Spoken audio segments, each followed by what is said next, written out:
ለማንኛውም ክርስቲያኖች ካላችሁ መቀጠል ይችላል። ከላይ ወንድ ከሆናችሁ አስገቡኝ ያልክ ነበር። ማን ነበር ስምህ? አንዴ ሰላም ነው። እንዴት ነህ?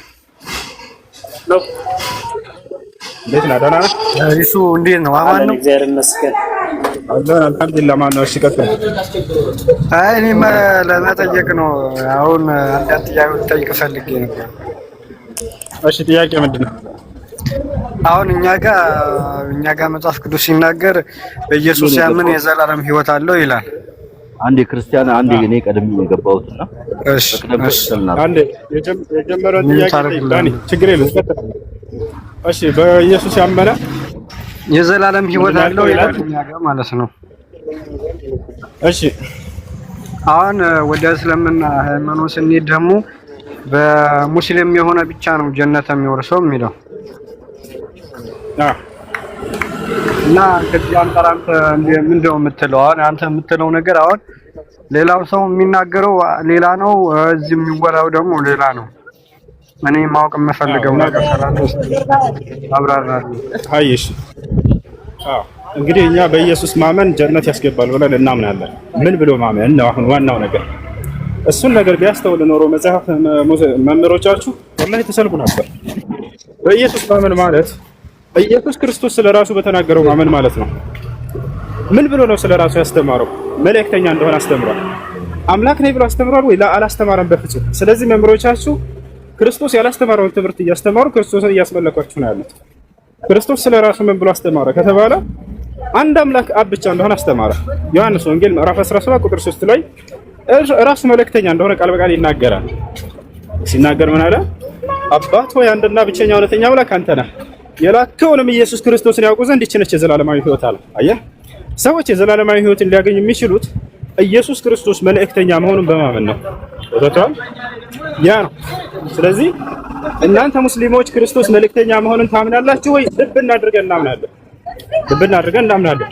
አምላክ መሆኑን አናምንም። ምክንያቱም አላስተማረም። እሱ የትኛውም ቦታ ላይ እኔና አምላካችሁ ነኝ አምልኩኝ አላለም።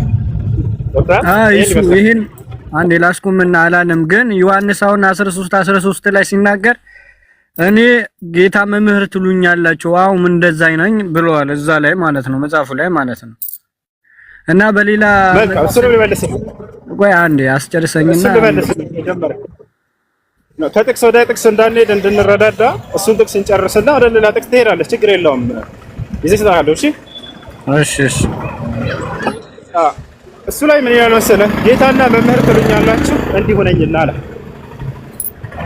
ጌታ የሚለውን መጽሐፍ ቅዱስ በስንት መንገድ ይረዳዋል የሚለውን መጀመሪያ ማየት አለባችሁ። በሁለት መንገድ ይረዳዋል። አንድ መለኮታዊ ጌትነት አለ። ያ የአንድ አምላክ ባህሪ ብቻ ነው። ያታል። ሁለተኛ የስልጣን የሹመት ጌትነት አለ። ያ ማለት በመደረግ የሚገኝ ጌትነት። አምላክ ጌታ ያደርጋቸዋል ሰዎችን በየጊዜያቸው ማለት ነው። ይሄ ሁለተኛው ነው። ይህ ደግሞ መለኮታዊ ጌትነት ሳይሆን የስልጣን የሹመት ጌትነት ነው። ምክንያቱም መለኮታዊ ጌትነት በመደረግ አይገኝምና። ታዲያ የክርስቶስ ጌትነት ከየትኛው ነው ብለን ስናይ በመደረግ የተገኘ ጌትነት ነው። ማስረጃ የሐዋርያት ሥራ ምዕራፍ 2 ቁጥር 36 እግዚአብሔር ኢየሱስን ጌታ አደረገው ይላል። አየህ አይደል? ጌታ አደረገው። ከኢየሱስ ክርስቶስ በፊት በርካቶችን ነቢያት ወይንም መንግስታቶችን እግዚአብሔር ጌታ ያደርጋቸው ነበር፣ ልክ ኢየሱስ እንዳደረገ በዘመኑ ማለት ነው። ለምሳሌ ሌላ ማን ከተባለ ዮሴፍ። ኦሪት ዘፍጥረት ምዕራፍ 45 ቁጥር 9 ላይ ምን ይላል? እግዚአብሔር ዮሴፍን ጌታ አደረገው ይላል። የሐዋርያት ሥራ ምዕራፍ 2 ቁጥር 36 እግዚአብሔር ኢየሱስን ጌታ አደረገው ይላል። ስለዚህ የክርስቶስ ጌትነት በመደረግ የተገኘ ጌትነት ነውና ያ እዛ ቦታ ላይ ልታመጣ የቻልከው መለኮታዊ ጌትነትን የሚያመላክት አይደለም። አምላክ ነኝም አይልም በፍጹም። ሲጀመር ጌታ ነው የሚለው ጌትነቱን ደግሞ በመደረግ የተገኘ ጌትነት እንደሆነ መጽሐፍ ቅዱስ ራሱ ይመሰክራል። ስለዚህ የተደረገው ፍጡር ስለሆነ ነው ጌታ አይደረግምና ያን አሁን ጥቅሱ ፍጡር እንደሆነ ነው የሚገልጸው። እሺ አሁን እሱ ይጠይቀና እሺ አሁን ሐዋርያቶቹ አሁን ጌታችን ኢየሱስ ክርስቶስ ብሎት በብዙ ቦታ ገልጸዋል። አምላካችን ጌታችን ያሉ ብዙ ቦታ ገልጸውታል ማለት ነው። አሁን አንተ ይሄ ኢየሱስ ክርስቶስ አምላክ ሊሆን ካልቻለ ሐዋርያቶቹ እንዴት ኢየሱስ ጌታችን አምላካችን ሊሉ ቻሉ ነው ማለት። አሁን ይሄን ነገር እንዴት ታስበዋለህ? እንዴት ታየዋለህ? መልካም አሁን ማለት ነው። አንደኛ ሐዋርያቶች አንድ አምላክ ብለው ገልጸዋል። ማንን? አብን። ኢየሱስ ክርስቶስ አንድ አምላክ የተባለበት ቦታ የለም። ገብቶሃል አይደል? አንድ አምላክ ብለው ነጥለው ይገልጹታል። አንድ አምላክ ተብሎ የተገለጸው መጽሐፍ ቅዱስ ላይ ማን ነው? መጀመሪያ ይሄንን እንስማማ። ታውቃለህ? ይሄንን ማን ነው አንድ አምላክ የተባለው? ነው እግዚአብሔር። ኢየሱስ ክርስቶስ ነው። እግዚአብሔር አንድ አምላክ። የትኛው እግዚአብሔር? አብ፣ ወልድ፣ መንፈስ ቅዱስ ሶስቱም ወይንስ አብ ብቻ? ሶስቱንም። አሁን እኔ የማምነው ሶስት። አሁን ለምሳሌ በተራቸው ቢለዩም እንጂ አሁን እኔ እንደማምነው ሶስት አምላክ የለም፣ አንድ አምላክ ነው ያለው። ወልድ፣ መንፈስ ቅዱስ፣ አብን ማለት ነው። እሺ አንድ አምላክ ብሎ የሚገልጸው ሶስቱንም ነው ያልከው። አብ፣ ወልድ፣ መንፈስ ቅዱስ አንድ አምላክ። ይሄ የእምነታቸው መሰረት ነው እናውቃለን። ግን ማስረጃ የቱ ጋር? አሁን ከእምነቱ ብዙ እንትን አይደል። ለዛ ልጠይቅህ እኮ ነው የመጣሁኝ። አሁን እነዚህ ላብራራልህ አልችልም። አሁን ባብራራልህ ደግሞ ብዙ ቦታ ይወስደናል። በቃ ላስረዳሽ። አብ፣ ወልድ፣ መንፈስ ቅዱስ አንድ አምላክ የሚል ጥቅስ መጽሐፍ ቅዱስ ላይ የለም። ይሄ ዋሽተዋቸዋል። አብ፣ ወልድ፣ መንፈስ ቅዱስ አንድ አምላክ የሚል የለም። ነገር ግን ይሄ የእምነታችሁ መሰረት ነው። የእምነታችሁ መሰረት ሆኖ ሳለ ማስረጃ የለም መጽሐፍ ቅዱስ ላይ። ታዲያ አንድ አምላክ ብሎ የሚገልጸው ማን ነው ከተባለ አብን ነው። አንደኛ ቆሮንቶስ ምዕራፍ 8 ቁጥር 6 ላይ ምን ይላል? ለእኛስ ሁሉ ነገር ከእርሱ የሆነ አንድ አምላክ አብ አለን ይላል። አብ፣ ወልድ፣ መንፈስ ቅዱስ አይልም። ወይንም አንድ አምላክ ኢየሱስ የሚል አንድ ቦታ ላይ የለም በፍጹም አላሉም ሐዋርያቶች። ለዛላ አይደል? ስለዚህ አንድ አምላክ ነው ብለው እርሱን ገልጸዋል። ይሄን ይመስላል። ሌላው ኢየሱስ ክርስቶስን አምላክ እንዳለው አስተምረዋል ሐዋርያቶች። ይሄን ታውቃለህ? የኢየሱስ ክርስቶስ አምላክ ይባረክ እያሉ ይናገራሉ ሐዋርያቶች። ይላል የጌታችን ኢየሱስ ክርስቶስ አምላክና አምላክ ይባረክ ይላል። እሱ ነው። ስለዚህ ክርስቶስ አምላክ እንዳለው አስተማሩ እንጂ እርሱ አንድ አምላካችሁ ነው ወይንም አምልኩት ምናምን ብለው ያስተማሩበት ቦታ አንድ ቦታ የለም። ይሄን ጌታ የሚለውን እንደነገርኩህ በመደረግ የተገኘ ጌትነት እንደሆነ የሐዋርያት ሥራ ላይ ተቀምጧል። አንድ የሱ ማስረጃ ከፍቼ ላሳየህ። አውቀዋለሁ። ኧረ እኔ አነባለሁ። እኔ አሁን ለዛ ነው አንዳንድ ጥያቄዎች አሁን ከብዙ ከክርስቲያን የሚነሱ ጥያቄዎች አሉ፣ ከሙስሊም የሚነሱ ብዙ ጥያቄዎች አሉ። እና አሁን እኔ ብዙ ቀን ኢብራሂም ጋር ብዙ ቀን ለመግባት እሞክራለሁ፣ ግን ኢብራሂም የሚመልሳቸው ጥያቄዎች ብዙ ማጥቃቢ አይደሉም። እና እኔ ከዚህ አንፃር ነው አንተ ጋር ለመጠየቅ የመጣሁኝ። እኔ አሁን ኢየሱስ ክርስቶስ አሁን በአምላክነቱ ዙሪያ ደግሞ በብዙ ቦታ አሁን ኢየሱስ ክርስቶስ እኔና አብ አንድ ነን ብለዋል። ኢየሱስ ክርስቶስ አምላክ ሊሆን ካልቻለ እኔና አብ አንድ ነን እንዴት ሊል ቻለ ማለት ነው? አሁን ለዚህኛው በጣም ጥሩ። አንደኛ ማወቅ ያለባቸው ነገር እኔና አብ አንድ ነን አለ እንጂ እኔና አብ በመለኮት አንድ ነን ምናምን አይደለም። በመለኮት ነው ብላ ያስተምራቸዋል። በመለኮት አንድ ናቸው ወደሚለው ከመምጣታችን በፊት አብ ኢየሱስን ይበልጠዋል። እኩል አይደሉም። ታቻለ አይደል? እኩል አብ ኢየሱስን ይበልጠዋል። ከኔ አብ ይበልጣል ብለው አንደኛ እሱ ነው። ታዲያ አንድነቱ ከምን አንጻር ነው የሚለውን ለመረዳት ስለምን አንድነት እያወራ ነው የሚለውን ሙሉ ሐሳቡን አውዱን ማንበብ አለብን። ክርስቶስ ስለምን አንድነት ነው እዚያ ላይ እያወራው የሚለው እነዚህን ሐዋርያቶችን አባቴ ይጠብቃቸዋል አለ። ከእርሱም እጅ ማንም አይነጥቃቸውም አለ። ወረድ ብሎ እዛው ምን አለ? እኔም እጠብቃቸዋለሁኝ ከእኔ እጅ ማንም አይነጥቃቸውም አለ። ለምን? እኔና አብ አንድ ነን አለ። ስለዚህ አንድነታቸው ሐዋርያቶችን በመጠበቅ ረገድ እንደሆነ ቃል በቃል አስረድቷል። እዛ አይ የመለኮት አንድነት ነው ላይ የመለኮት አንድነት የሚል የለም እዛ። ታዲያ የመለኮት አንድነት ሊሆን ይችላል ብለው የሚያስቡ ሰዎች ካሉ አይደለም በመለኮት አንድ ሊሆኑ አምላኬ ነው ብሎ ነው ያስተማረው። ለታን አይደለ? ዮሐንስ ወንጌል ምዕራፍ 20 ቁጥር 17 ላይ ኢየሱስ ክርስቶስ ወደ አምላኬ አድርጋለሁ ብሎ ተናገረ። አያ ወደ አምላኬ አድርጋለሁ አምላክ እንዳለው አስተማረ እንጂ በመለኮት አንድ ነን ብሎ በፍጹም ክርስቶስ አላስተማረም። ታዲያ አንድነታቸው ሐዋርያቶችን በመጠበቅ ነው። ለምን ከተባለ አምላክ የሆነን ዓላማ ሲይዘው ነብያቶችን ያስነሳል። ክርስቶስን አስነስቶታል። ቃሉን ገልጦለታል። በዚያ በትምህርቱ ሐዋርያቶችን ወደ ተሳሳተ መንገድ እንዳይሄዱ የተሳሳተ መስመር እንዳይሄዱ ይጠብቃቸዋል። ያንን በእርሱ ላይ የመጣውን ቃል ሲከተሉ ማለት ነው። አባት ሆይ የሰጠኸኝን ቃል ያውና ሰጥቻቸዋለሁኝ አንተም ጠብቃቸው ይላል። አያ አብ ይጠብቃቸዋል። በምን? በትምህርቱ። ክርስቶስ ይጠብቃቸዋል። በምን? በትምህርቱ። እኔና አብ አንድ ነን ያለው ሐዋርያቶች በዚያ በትምህርት በመጠበቃቸው በአብና በክርስቶስ ስለሚጠበቁ አብ ትምህርቱን ሰጠ፣ ክርስቶስ ያን ትምህርት አሳለፈና ለሐዋርያት ሰጠ። ይጠበቃሉ ከስተት መንገድ እንዳይሄዱ። አንድነታቸው ሐዋርያትን ከመጠበቅ ረገድ እንጂ በሌላ ነገር አላወራም ክርስቶስ እዚህ አለ። ይሄን ይመስላል። እሺ እና አንድ ጥያቄ ልጠይቅህና ሌላ ጊዜ በሰፊው ታብራራልኛለህ፣ እኔም እጠይቃለሁ። እኛ ጋር ደግሞ መጽሐፍ ቅዱስ ደግሞ ምዕራፉን ባላቀው አብ የሌለው ወልድ የለውም ይላል። እኛ ጋር ወልድ የሌለው ደግሞ አብ የለውም ይላል። ስለዚህ አሁን በዚህኛው ትንሽ እንድታብራራልኝ እፈልጋለሁ። አሁን በኢየሱስ ክርስቶስ ካላምን አብ የለህም ማለት ነው። አዎ ትክክል። አሁን ይሄን ነገር ከእናንተ ከእምነታችሁ አንፃር እንዴት ታብራራዋለህ? እንዴት ታየዋለህ? መልካም፣ በጣም ጥሩ። ይሄን ቃል አምላክ አላህ Subhanahu Wa Ta'ala ለነብያት ሁሉ ይናገራል። ለነብዩ ሰለላሁ ዐለይሂ ወሰለም ይናገራል። በነብያቶቼ እመኑ፣ እነርሱን ስታምኑ እኔን ታምናችሁ፣ እነርሱን ከካዳችሁ እኔን ክዳችኋል ይላል። ገባላርና በእኔና በነብያቶቼ መካከል እንዳትለዩ እያለ እነለዚነ يريدون أن يفرقوا بين الله ورسله ويقولون نؤمن ببعض ونكفر ببعض ويريدون أن يتخذوا بين ذلك سبيلا أولئك هم الكافرون حقا ይላል። በእኔም በመልእክተኞቼ እመኑ ካለ በኋላ በእኔና በመልእክተኞቼ መካከል እንዳትለዩ፣ እኔን አምናችሁ እነርሱን ብትክዱ እነርሱን ክዳችሁ እኔን ብታምኑ በፍጹም አላመናችሁም እያለ አላህ ይናገራል። ስለዚህ ክርስቶስን መልእክተኛነቱን አምኖ የተቀበለ ሰው የአብን መልእክተኛነት የግድ ይቀበላል። እኔን የሚቀበል የላከኝን ይቀበላል ብሏል ክርስቶስ። እኔን የማይቀበል የላከኝን አይቀበልም ይክዳል ብሏል። አያህ እኔን የሚጥል የላከኝን ይጥላል። ምክንያቱም ያንን ትክክለኛውን አምላክ የገለጠላቸውና ያሳወቃቸው ክርስቶስ ስለሆነ እርሱን ከተቀበሉ በእርሱ በገለጠላቸው ትምህርት ውስጥም ያንን አምላኩን ይቀበላሉ። በዚያ ውስጥ አምላክን ሲያምኑ ጊዜ ክርስቶስንም መልእክተኛነቱን ያምናሉ ማለት ነው። ያ ነው እርሱ የአምላኩን ቃል ሰምቶ ያደርስላቸዋል፣ ያንን ይቀበላሉ። የሰጠኸኝን ቃል ሰጠኋቸው፣ ያንንም ሰምተዋል ተቀብለዋል አለ። በቃ በዚያ ውስጥ ምን ይገኛል? በሰጠው ትምህርት ውስጥ እንደተባለ አባት ሆይ አንድና ብቸኛ እውነተኛ አምላክ አንተ ነህ የሚለውን ቃል ሰምተዋል ተቀብለዋል። የላከውንም ክርስቶስን ያውቁ ዘንድ የዘላለማዊ ሕይወትን ያውቃሉ አለ። መልእክተኛነቱንም አውቀዋል ተቀብለዋል። ስለዚህ ክርስቶስን መልእክተኛነቱን ሲቀበሉ ጊዜ በዚያ በትምህርቱ በተቀበለው ትምህርት ውስጥ በመልእክቱ ውስጥ የአምላክን አንድነት የአብን አንድነት አስተምሯልና እርሱንም ይቀበላሉ። ወታል አይደል?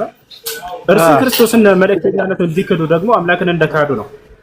ምክንያቱም በዚያ በመጣው ትምህርት ውስጥ የአምላክን አንድነት ገልጿል፣ ያንንም እንዳልተቀበሉ ይቆጠራልና ማለት ነው። ይሄን ይመስላል። ይሄን አላህ ለነብያቶች በርካታ ቦታ ላይ በቁርአን ላይ ይናገራል። ፈአሚኑ ቢላሂ ወረሱሊሂ ይላል፣ በእኔና በመልእክተኞቼ እመኑ ይላል። በነጠላ ደግሞ በነብዩ ሰለላሁ ዐለይሂ ወሰለም ፈአሚኑ ቢላሂ ወረሱሊሂ ይላል፣ በእኔና በነብዬ ሙሐመድም እመኑ ይላል። እነርሱ ነብያቶች የተካዳቸው ሊካዳቸው ነው። አስተርገኛል ምን አደረግሽ እንደኔ ወዲና ከዛ አንተም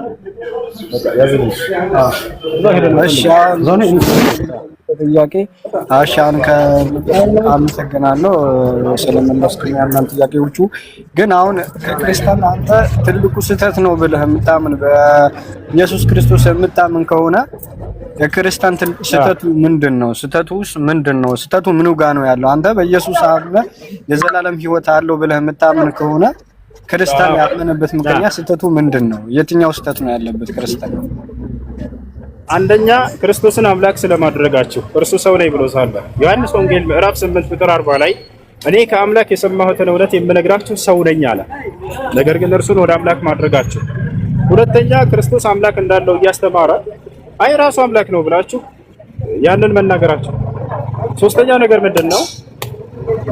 አምላክ በአካል ሶስት ነው ብላችሁ መናገራችሁ። ወጣችኋል። በመለኮት አንድ ነው ትላላችሁ። እንዲህ ብሎ ያስተማረ ነብያት የለም መጽሐፍ ቅዱስ ላይ። ክርስቶስ አምላክ በማንነቱም በምንነቱም አንድ ብቻ እንደሆነ ነው ያስተማረው። ያ ነው አንደኛ የአምላክነት ጉዳይ ጥያቄ ላይ ነው። ክርስቶስ አምላክ እንዳለው ማስተማሩ፣ አምላክ እንዳልሆነ አምላክም እንዳለ ብለዋልም። ግን በብዙ ቦታ እኮ አምላክ መሆኑን ብዙ ታምራቶች እኮ አድርገዋል። ሞትን አሸንፎ ተነስተዋል። ትልቁ ነገር ደግሞ የሰው ልጅ ደግሞ በሱ አምኖ የዘላለም ሕይወት እንደሚያገኝ ገልጸዋል። ያው የሰው ልጅ ሁሉ ዋናው የሚፈልገው መንግስተ ሰማያት መግባቱ ነው አይደለ? ጀነት መውረሱ ነው። ግን ኢየሱስ ክርስቶስ የተናገረው ነገር አምላክነቱ ሳለ በእኔ የሚያምን የዘላለም ሕይወት አለው ብለዋል። በዛ ላይ ደግሞ ኢየሱስ ክርስቶስ ደግሞ የኃጢአታችን ሞቷል። ከዚህ አሁን ኢየሱስ ክርስቶስ አምላክ የሚያስደርገው በመጽሐፍ ቅዱስ ብዙ ታሪኮች ብዙ ነገር ተጽፏል። ይሱ በዚህኛው ነገር ማለት ነው እና እኔ ከዚህ አንፃር ነው ክርስትና እንትን ያልኩት ምርጫዬን ያደረኩት። እና እናንተ ፈጽሞ ቁርአን ደግሞ ከመጽሐፍ ቅዱስ በጣም ብዙ ተቃራኒ ነው ማለት ነው። ኢየሱስ ክርስቶስ ሞቷል ይላል እኛ ጋር፣ ቁርአን ደግሞ በፍጹም አልሞተም አልተሰቀለም ይላል። ስለዚህ ብዙ ክፍተቶች አሉ ማለት ነው ቁርአን አንጻርና ከክርስቲያን።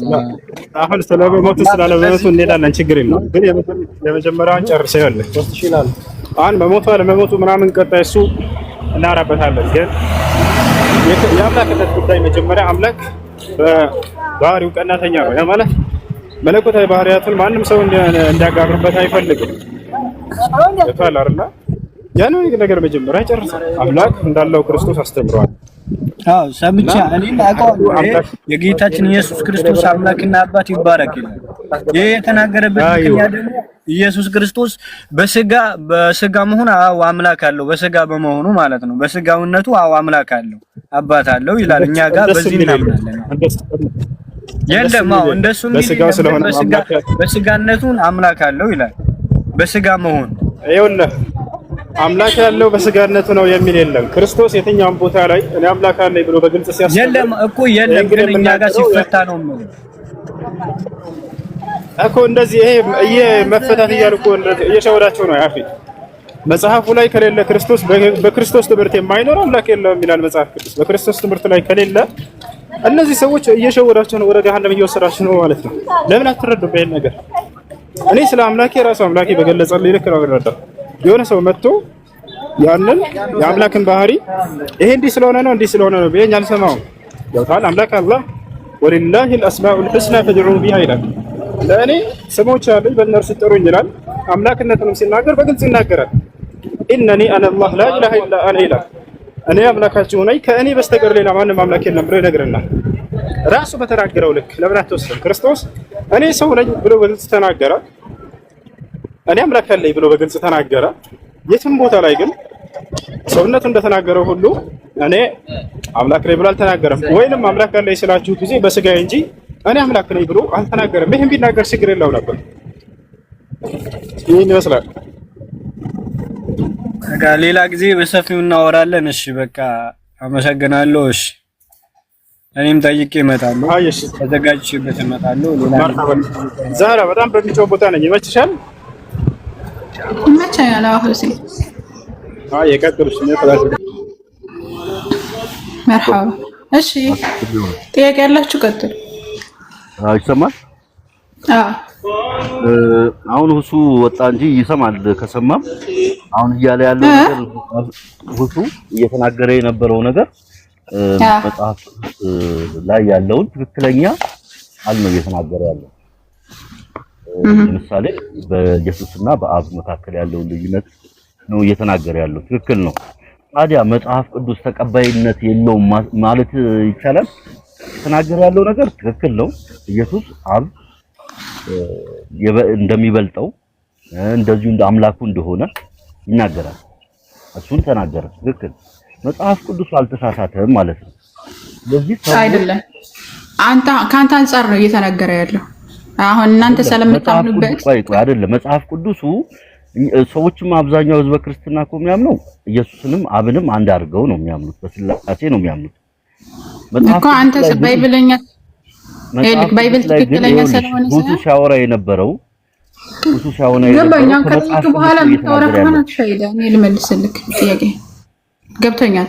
ሁሴን እያወራህ የነበረው መጽሐፉን አንተ ስለምታምንበትኝ መጽሐፉ አንተ እንደምትለው እናንተ እንደምታምኑበት ሳይሆን የሚለው እንደዚህ ነው ብሎ አንተ ስለምታምንበት ነው እንጂ እየተናገረ ያለው መጽሐፉን ስለማነበት ወይም ደግሞ ትክክል ነው ብሎ ቆይ አንድ ጊዜ ቆይ እሺ ላውራ እንዴ ትክክል ነው ብሎ ስለሚያምን አይደለም። ባይብል የተበረዘ ነው ብለን ነው እኛ ሙስሊሞች ምናምን ባይብል የተበረዘ ነው የተቀላቀለ ነው የአምላክ ቃልና የሰው ቃል ተቀላቅሎበታል ብለን ነው ብሎ ያመነ እኮ ነው። ትክክል ነው ብሎ ያምንም እያልኩ እንዴ አብ እንደሚበልጠው ኢየሱስን እየተናገረ እኮ ባይብል እንደዛ ያስተምራል። ይሄንን ነው እያለ ነው እሱ መልእክተኛ ነው። ባይብል እንደዛ ያስተምራል። እኛ አብ ብለን አናምንም ሲጀመር እኮ ሁሴንም አብ ብሎ አያምንም። ፈጣሪ አለው። አዎ ኢየሱስ ክርስቶስ ፈጣሪ ነው እኛ እናምንም። እሺ ይሄን ጉዳይ ያው ሁሱ ሲመጣ ከሱ ጋር እናውራ። የነበረኝ ጥያቄ ግን አንድ ጥያቄ ነው። ኢየሱስ ክርስቶስ ፈጣሪ እንዳለው እናምናለን።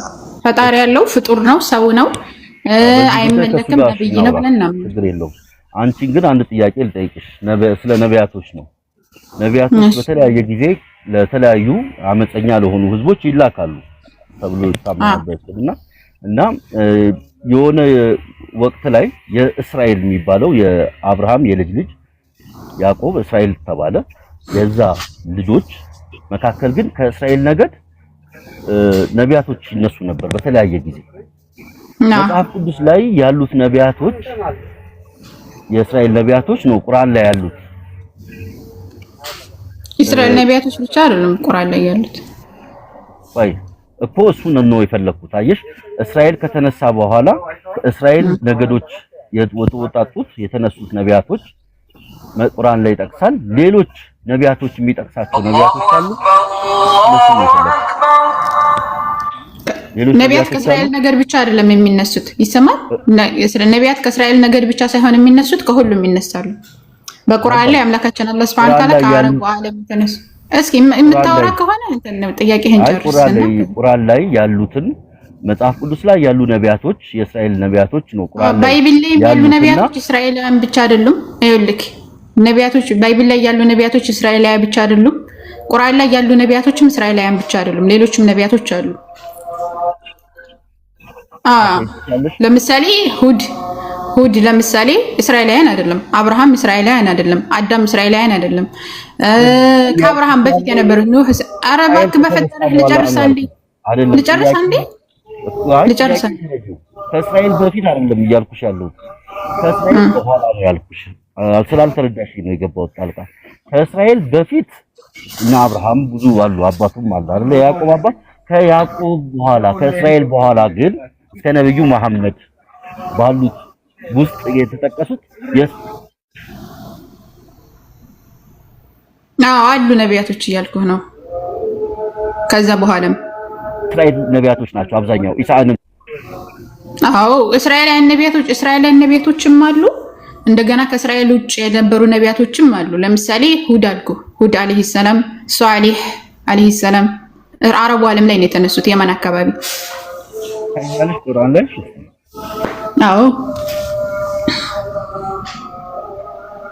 ሁድ ሷሊህ እነዚህ የተነሱት አረቡ ሀገር ላይ ነው የተነሱት። እንተና ሹዓይብ የሚባለው እነዚህ እንትን ናቸው፣ አረብ ናቸው። ቁርአን ላይ ነው። ቁርአን ላይ ባይብል ላይም አለ። በነገራችን ላይ ባይብል ላይ ራሱ እንትና ማን ነው በአለም የሚባለው ነብይ ከእስራኤል በኋላ አይደል? ከእስራኤል በኋላ ነው የተነሳው አይደል?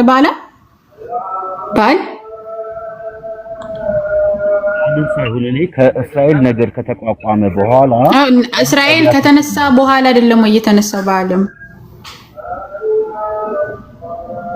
አለ ያለው ነው በመጽሐፍ ቅዱስ እኮ ቁርአን ላይ ማነገርኩ። ሹዓይብ አልኩ፣ ሷሊህ አልኩ፣ ሁድ አልኩ።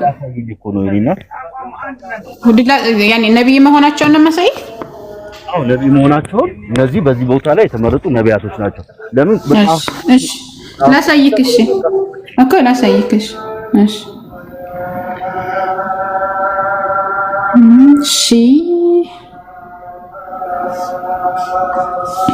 ሁድ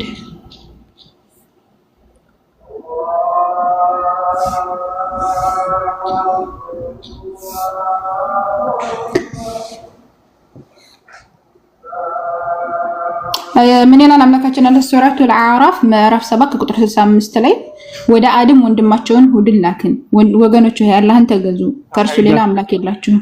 መውጣት አይችልም። እሺ ላሳይህ ቆይ አንድ ጊዜ ለውጣን። ቢስሚላህ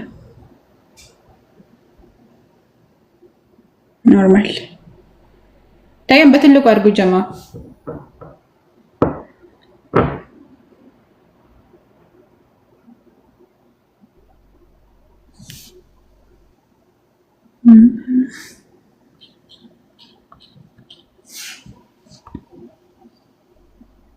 ይታያል። ወደ አድም ወንድማቸውን ሁድን ላክን አላቸውም፣ ወገኖች ሆይ አላህን ተገዙ፣ ከእርሱ ሌላ አምላክ የላችሁም፣ እናንተ ቀጣፊዎች እንጂ ሌላ አይደላችሁም ይላል። እዚህ ጋር ሁድንና እነዚያ ከነርሱ ጋር ያመኑትን እያለ ሁድ ይኸው እዚህ ጋር ሁሉም ወደ አድም ወንድማቸውን ሁድን ህዝቦቹን ባስጠነቀቁ ጊዜ አውሳላቸው እያለ ይናገር። ይሄ ሁድ አለይሂ ሰላም ወላ ሹዓይብ ከእስራኤል በፊት ነው ከእስራኤል በኋላ? እስራኤል ነገዶች ከእስራኤል በኋላ ሹዓይብ በኋላ ሹዓይብንም ላሳይ ሹዓይብ ይሄ ወደ መድየም የተላከ ነው። ይሄ ደግሞ መድየም ወንድማቸውን ሹዓይብን ላክን ወገኖቹ ይሄ አላህን ተገዙ እያለ ይናገራል። እዚህ ጋር ምዕራፍ ሱረቱል አዕራፍ ምዕራፍ 7 ከቁጥር 88 ላይ ሱረቱል አዕራፍ 90 ላይ ሱረቱል አዕራፍ 92 ላይ እና አዕራፍ 101 ላይ የሚናገረን ነው ሹዓይብ። ሌላው ሷሊህ አለ ሷሊህ ይሄ ታያ አዕራፍ 771 እንደዚሁ 775 777 779 እና ምዕራፍ 11 ከቁጥር 61 ምዕራፍ 11 ከቁጥር 22 ማና 62 1165 እና 1166 ምዕራፍ 26 ከቁጥር 142 ላይ በግልጽ ያስቀምጣል። እንደምትመለከቱ ነገድ ውጪ የሆኑ ነቢያቶች በየት አካባቢ ላይ የተሾሙ ናቸው? የተራሱ ናቸው። ለምሳሌ አረቡ ዓለም ደግሞ ያኔ በእስራኤል ነገድ ውስጥ አይደሉም አይደለ? አዎ ለእስራኤል አላህ Subhanahu Wa Ta'ala ቁርአን ላይ ሲላክ ወይም ሲልክ እንትን ነቢያቶችን ሲልክ በየህዝቦቹ ውስጥ ነው የሚልከው። ሲጀምር እኛ ሙስሊሞች በየህዝቡ ሁሉ ውስጥ መልእክተኛ ተልኮን ብለን ነው በየህዝቡ ሁሉ ውስጥ መልእክተኛ ልክ ያለ ይላል ሱረቱል አንተ ላይ ነህል ላይ አምላካችን አላህ Subhanahu Wa Ta'ala በየህዝቡም ሁሉ ውስጥ መልእክተኛ ልክ ያለው ይላል። ሁሉም ነቢያቶች ሲያስተምሩ አላህን ተገዙ ከጣዖታት ተራቁ እያሉ ሲያስተምሩ እንደነበረ ይናገራል እና በሁሉም ህዝቦች ላይ ተልኳል። በአረቡ ዓለምም ተልከዋል። ከተላኩት ነቢያቶች ሁሉ አሁን ሶስቶቹን ጠቀስኩልህ። በእስራኤላውያንም ተልኮላቸዋል። ለምሳሌ የእስራኤል ነገድ ተልኳል ከአብርሃም በኋላ ማለት ነው። የይስሐቅ ልጆች ያዕቆብ ልጆች ነው። በጣም ጥሩ። እስራኤል ነገድ ከየት ናቸው? የት ናቸው? የት ነው ሀገራቸው? ምን ፋይዳ አላቸው ለእናንተ? እንደተላኩበት ህዝቦች ናቸው። ለእኛማ መልእክተኞቻችን ናቸው። እንደተላኩ እናምናለን። አላህን እንደሰበኩ እናምናለን። በሰዓቱ ግን ለነበሩ ነቢያት ለነበሩ ህዝቦች ግን አላህን በብቸኝነት እንደሚልኩ ነግሯቸዋል። هتسمعين كلامي؟ نسمعك يا حسين. بيناتهم ኮምቦልቻ ነው ያለነው። ታያቸዋል ኮምቦልቻ። እነዚህ ልጆች መንገድ ላይ አግኝተናቸው ነው። ክርስቲያን ነን እያሉ ነው። ምሳ እንበላለን እያሉ ነው። እንዳብዛቸው ክርስቲያን እንደ ስለሆነ እዚህ ጋር የማርያምን እንትን አጣና ሳይ እስኪ ታያቸዋል። ያው ታዓ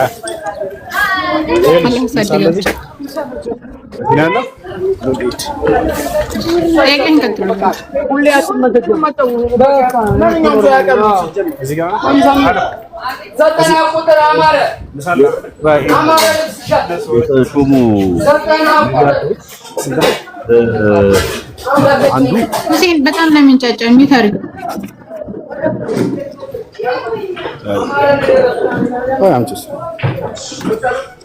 ሁሴን ይሰማል።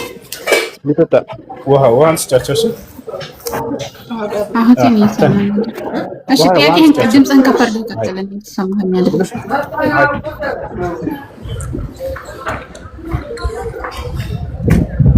ይሰማሃል? ነጥብ ምን ላድርግልህ? ምን አልከኝ? ወይስ ላውራችሁ? የሚመችህ ከሆነ ቀጥል፣ የማይመችህ ከሆነ ግን አይ መንገድ ላይ ነኝ እየሄድኩ ነው። መንገድ ላይ ነኝ። አይመችም። መርሐባ። እሺ ሚት አድርገው። እሺ ቀጥል ወገኖች።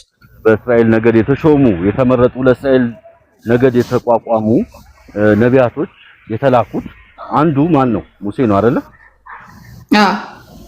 ሙሴ ለእስራኤል ነገዶች የተላከ ነው። ሕግም ፈጣሪ የሰጠው ለሙሴ ነው አይደል? የሚተዳደሩበት ደንብ ለመጀመሪያ ለሁሉም መጽሐፍን ሰጥቷል አላህ Subhanahu Wa Ta'ala። ለሙሴ ብቻ ሳይሆን ለሙሴም ሰጥቶታል።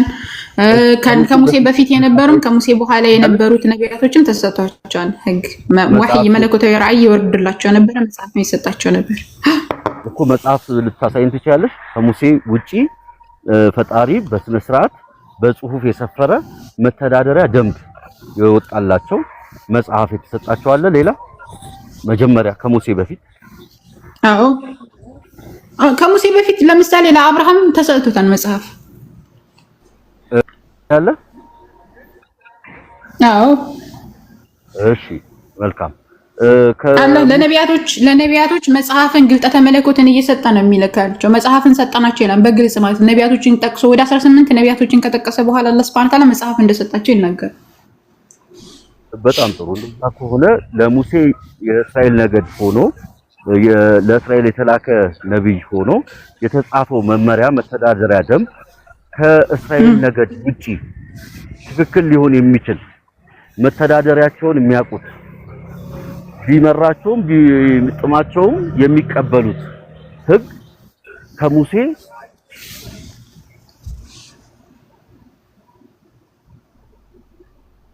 ተቆርጠሃል። በዕብራይስጥኛ ከተጻፈው ውጪ ቁርአን ላይ ያለው ተውራት ይችላል ተቆርጠህ ነበር ተጠቀሙታላችሁ። ለምሳሌ ለእስራኤል ነገድ የወጣ በዕብራይስጥ የተጻፈ ለእስራኤላውያን መተዳደሪያ ደንብ የሰፈረ መጽሐፍ እናንተ ለምን ወስዳችሁ በራሳችሁ ለምን አስገብታችሁ ተውራትን ለምን ተጠቀሙታላችሁ? ለእስራኤል ነው የወጣው፣ ለእስራኤል ነው መተዳደሪያ ደንብ። አንተ ነው እኮ አሁን አንተ እያወራህ ያለው ከባይብል አንፃር ነው እያወራህ ያለው ከቁርአን አንፃር ነው እያወራህ ያለው። ከቁርአን አንፃር ከሆነ ህግጋቶችን የሚያወጣው የዓለማቱ ጌታ አላህ Subhanahu Ta'ala ነው። በየህዝቡ ሁሉ ውስጥ መልእክተኛን ሲልክ ህጎችን የእንተና ምን ይሆናል የሚለውን ህግጋቶች የሚያወጣ አላህ Subhanahu Ta'ala ነው። ሙሴ ሲጠቀማቸው የነበሩትን ህጎች ቁርአን ላይ ልታገኝ ትችላለህ። ለሙሴ እንደተወረደለት እንደዚህ ለነብዩ መሐመድ ሰለላሁ ዐለይሂ ወሰለም ስለተወረደለት እንጂ የሙሴ መጽሐፍ ላይ አይቶ ነብዩ ሰለላሁ ዐለይሂ ወሰለም ስለጻፈ አይደለም። ያ ግልጠተ መለኮት ለምሳሌ አላህ Subhanahu Ta'ala ሰውን አትግደሉ የሚለው ቆይ አንድ ጊዜ በሁሉም ነቢያቶች ላይ አትግደሉ የሚለው ህግ በሁሉም ነቢያቶች ህግ አለ። ስለዚህ ሙሴ ላይ ስላለ በሁሉም ነቢያቶች ህግ ለምን የሙሴ ወሰዳችሁ ብለህ መናገር አትችልም። አትግደሉ የሚለው የአምላክ ህግ ስለሆነ በሁሉም ነቢያቶች አትግደሉ የሚለው ህግ ስላለ ሁሉም ይፈጽሙታል። ይሄን አትግደሉ የሚለው ህግ ለሁሉም ህዝብ ወርዷል። ገብቷል። ስለዚህ ባለቤቱ ማን ነው? የዓለማቱ ጌታ አላህ Subhanahu Ta'ala ነው። ህጉን የሚያወጣው እሱ ነው። ለነብዩ ሰለላሁ ዐለይሂ ወሰለም አሁን ባለንበት ዘመን ህግጋቶችን ሸሪዓዎችን ያደርጋል። ለሙሴም እንደዚሁ ሸሪዓዎችን ያደርጋል። በሙሴ ዘመን የማይፈጸሙ ህጎች ነብዩ ሰለላሁ ዐለይሂ ወሰለም አሁን ፈጽሙ ብለው ያዘዙናሉ። በሙሴ ዘመን የሚፈጸሙ ህጎች ደግሞ አሁን ላይ አላህ Subhanahu Ta'ala ማንፈጽማቸው ያላዘዘን ህጎች አሉ። ስለዚህ እንደዚህ አድርጎ የሚያወጣው አላህ እንጂ ነብዩ ሰለላሁ ዐለይሂ ወሰለም አንተ እንዳልከው አይደለም። ወይም ደግሞ እኛ አላስገባንም። ያወጣው ህጉን የሙሴንም የአብርሃምን የይስሐቅንም የነብዩ ሰለላሁ ዐለይሂ ወሰለምን አላህ ነው ያወጣው ህጉን። ለምን መሰለሽ ለሁሉም ለተለያዩ ሀገራት ለተለያዩ ሰዎች ነቢያትን ይሾማል አልሽኝ። ትክክል። እንደዛ ከሆነ በአረብ ሀገር የተሾሙት ነሁድ ያልሽኝ ነቢያቶች ተመርጠው ተልከዋል። እንደዛው ለእስራኤል ደግሞ በተላከበት ወቅት ላይ ለአረብ ሀገራት የተላኩ ወይም ለእስማኤል ዝርያዎች የተላከ መጽሐፍ የለም ወይ? ወደ የእስራኤልን ለምን ማምጣት አስፈለገ? የእስራኤል ነቢያቶችን መጥቀስ ለምን አስፈለገ? እዚህ ጋር ደግሞ ሁላችንም የኛ ነቢያቶች ናቸው እያልኩህ እኮ ነው። የእስራኤላውያን ብቻ ሳይሆን የእስራኤላውያን ነቢያቶች ብቻ ሳይሆኑ አላህ Subhanahu Ta'ala የጠቀሳቸው 25 ነቢያቶች በሐዲስ የጠቀሷቸው 124,000 ነቢያቶች አላህ መልእክተኛ የጠቀሷቸው የኛ ነብይ የሙስሊሙ ነቢያቶች ናቸው እያልኩህ እኮ ነው። ግልጽ ነው እንጂ እስራኤላውያን ላይ ያሉ እንትን ህግጋቶች ስለመጡ አይደለም። ሁሉም ነቢያቶች የሚያወጡ ህግጋቶችን የሚያወጣው አላህ ነው። ቁርአን ላይ ያለውንም ህግ ያወጣው አላህ ነው። ተውራት ላይ ያለውንም ኢንጂል ላይ ያለውንም ህግ ያወጣው፣ ሱሁፍ ላይ ያለውንም ሌሎችም መጽሐፍቶች ላይ ያወጣው ህጉን ያወጣው የዓለማቱ ጌታ አላህ Subhanahu Ta'ala ነው እያልኩ ነው። ስለዚህ የነ ይስሐቅና በእስማኤል በኩል የመጣው ህግ በኢስሐቅ በኩል የመጣው ህግ የሚባል ነገር የለም። ህግጋቱን የሚያወጣው በአጠቃላይ አላህ ነው። ለማን ይሄ ህግ ይሰጥ የሚለውን ደግሞ አላህ Subhanahu Ta'ala ነው የሚነግረን። ለምሳሌ በሙሴ ዘመን የነበረውን ህግ ነብዩ ሰለላሁ ዐለይሂ ወሰለም አትግደል ብለው ቃይ አንድ ጊዜ ደጋገምኩት ሰለላሁ ህጎች ይኸውልሽ አትርገም ይወስዱ ትክክል ነው። መሰረታዊ ህጎች አትግደል አትስረቅ ምናምን የሚሉት ተመሳሳይ ህጎች ናቸው። የፈጣሪ እውነተኛ ህጎች ናቸው። እያልኩ ያለሁት ከታሪክ አንፃርና በቅደም ተከተል ተሄድን እዚህም ነቢያቶች ከተሾሙ አረብ ሀገራት ለእስማኤል ዝርያዎች ከተላከ እዛ ደግሞ ለእስራኤል ነገዶች የተላኩት እነ ሙሴ እየተጠቀሱ ያሉት ብዙ ነቢያት መተዳደሪያ ደንብ የተሰጣቸው ለእስራኤል ነው። እዚህ ጋር ደግሞ ለእስማኤል ዝርያዎች ደግሞ በጽሁፍ የሰፈረ በዛን ወቅት ላይ ያሉ ሲተዳደሩበት የነበረው በምን ህግ ነው? ፈጣሪ መቼም እያመለኩ አይደለም። እስከ ነብዩ መሐመድ እስከሚመጡ ድረስ ጣዖት አምላኪዎች እንደሆኑ ታሪክም ይዘግባል፣ ቁርአንም ይዘግባል። ማስረጃ አምጣ እንደዛ እኮ አይልክ ነቢያቶች በነበሩበት ሰዓት የነቢያቶች አርስኪ አንድ ጊዜ ይኸውልሽ የነዛን እየቀላቀልከው ነው። አሁን አንተ ከምን አንፃር እየጠየቅክ እንደሆነ አልገባኝም ራሱ። አሁን ምንድነው እያደረግክ ያለው? ሎጂክ አንፃር ነው፣ ከስርዓት አንፃር። ስለምን ሎጂክ ነው የምታወራው? ስለ ሃይማኖት እያወራ ሎጂክ አታወራ። እያወራን ማለት ነው ሃይማኖትም እኮ ሎጂክ ውስጥ ይገባል። ለምንድን ነው እይታ ነው እኮ ሎጂክን ሃይማኖት ሎጂክን ይመዝናል እንጂ ሎጂክ ሃይማኖትን አይመዝንም።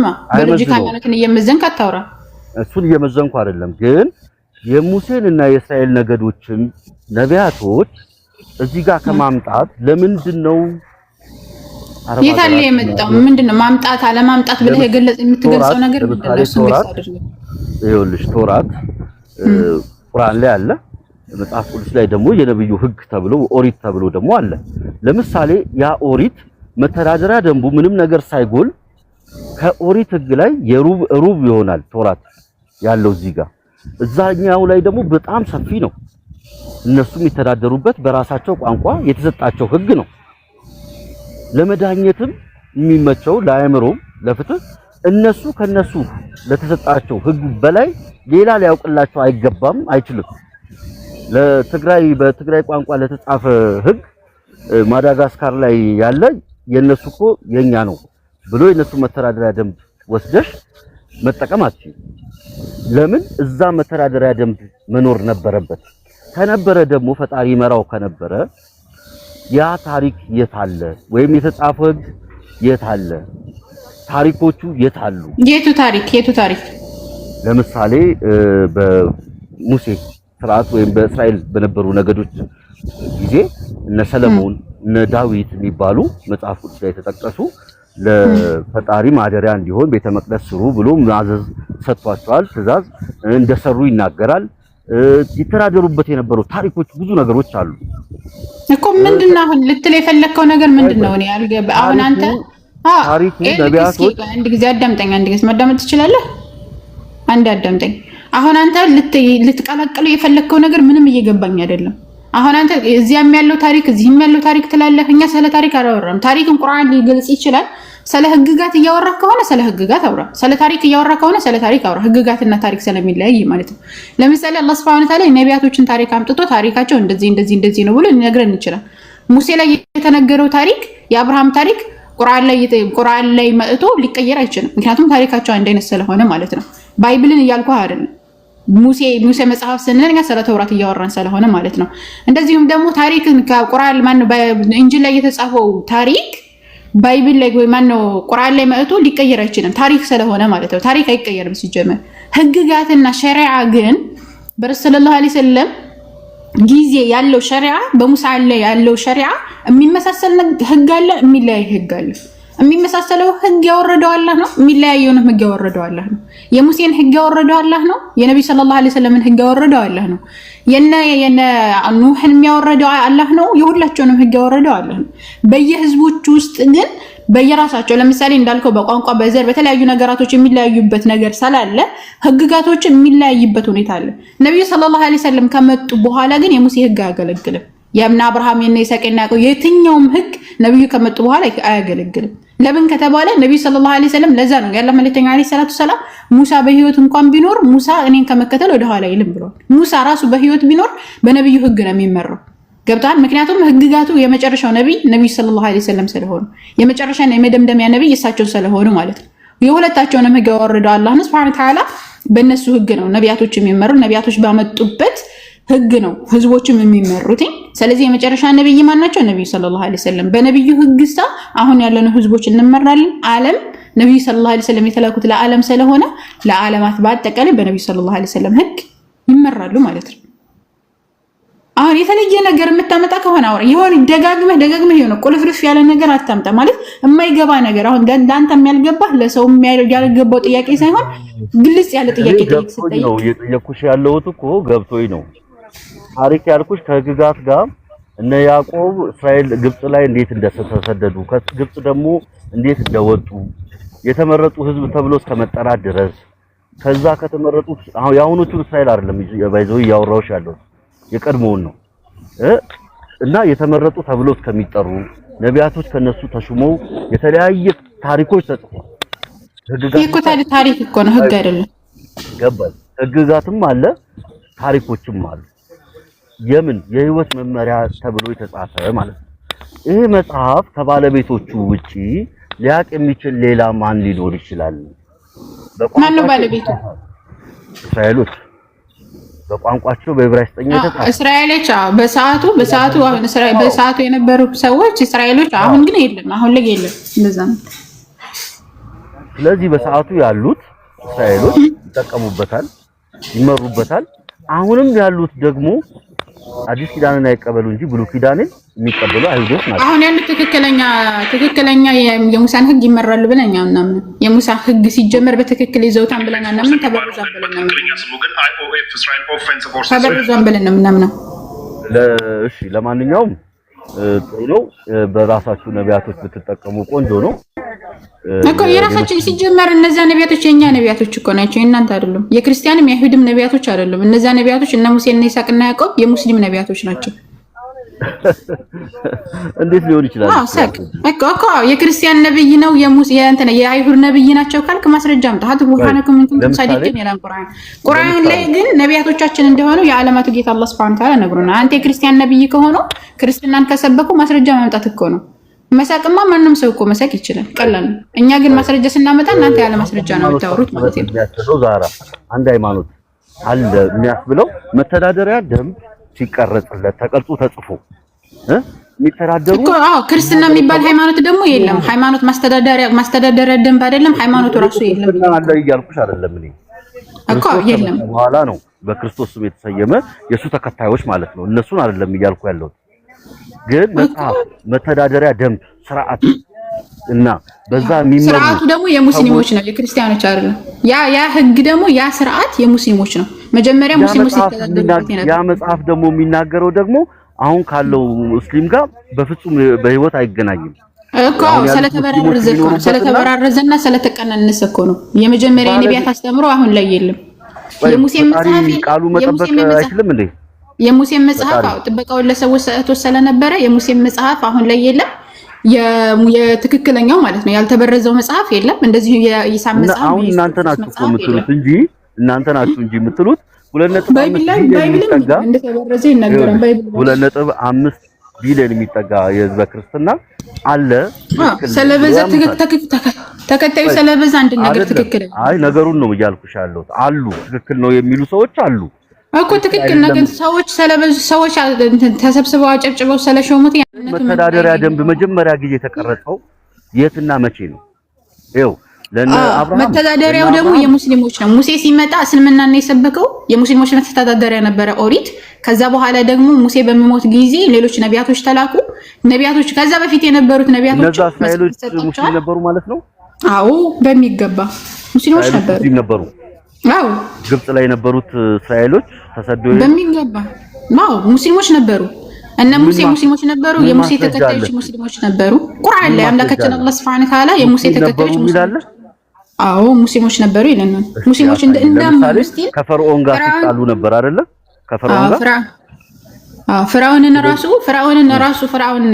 የፍራውን ደጋሚዎች የነበሩ ሰዎች ራሱ እንዳመኑ ቁርአን ይናገራል። አላህ Subhanahu Wa Ta'ala እንዳመኑ ወደው ተአምሩን ባዩ ጊዜ ሙስሊሞች እንደሆኑ ይናገራል አላህ Subhanahu Wa Ta'ala።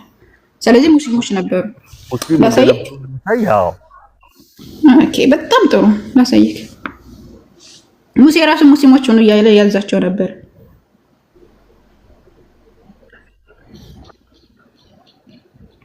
እሺ ላሳይክ።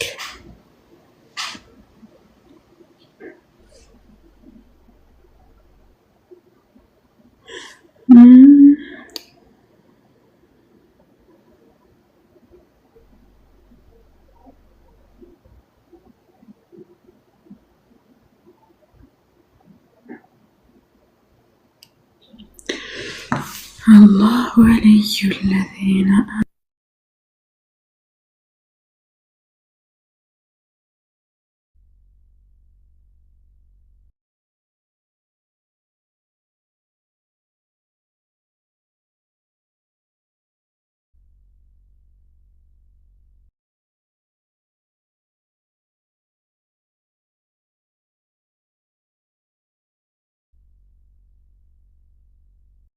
ማውጣት የሚመች አለ ማውጣት የሚመች ምን ላውጣልሽ ዛሬ ምዕራፍ 10 ቁጥር 84 ላይ አውጣለሁ።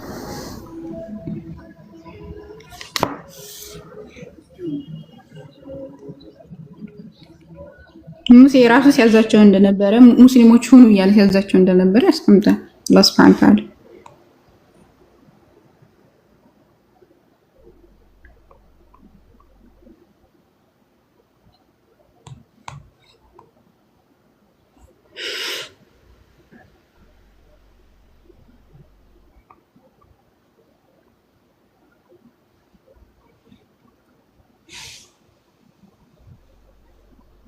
ከቁጥር 84 ላይ ይሄው وقال موسى يا قومي إن كنتم آمنتم بالله وقال موسى ምን ይላል يا قومي ህዝቦች ሆይ إن كنتم آمنتم بالله በአላህ አምናችሁ ከሆነ فعليه توكلوا በአላህ ላይ ተመኩ إن كنتم ሙስሊሞች እንደሆናችሁ እያለ ይናገራል። ሌላ ታዲያ ሙስሊም ይታያል إن كنتم ሙስሊሞች እንደሆናችሁ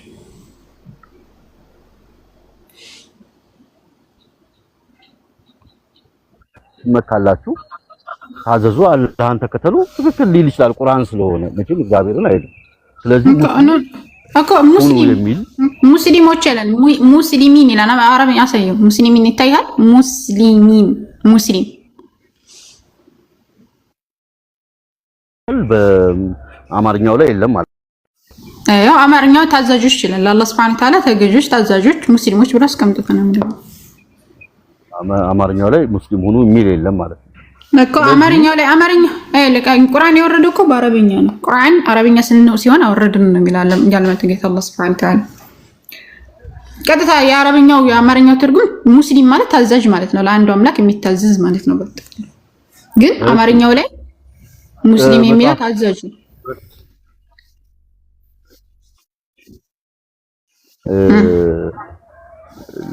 ለምንድን ነው እምነት የሚጠፋው ማለት እስራኤል ተሹሞ ወደ ግብጽ ባርነት ከሄዱ በኋላ ሲመራቸው እንደነበረ በመጽሐፍ ቅዱስ ላይ የሚናገረው አንድ አምላክን እንዲያመልኩ ነው።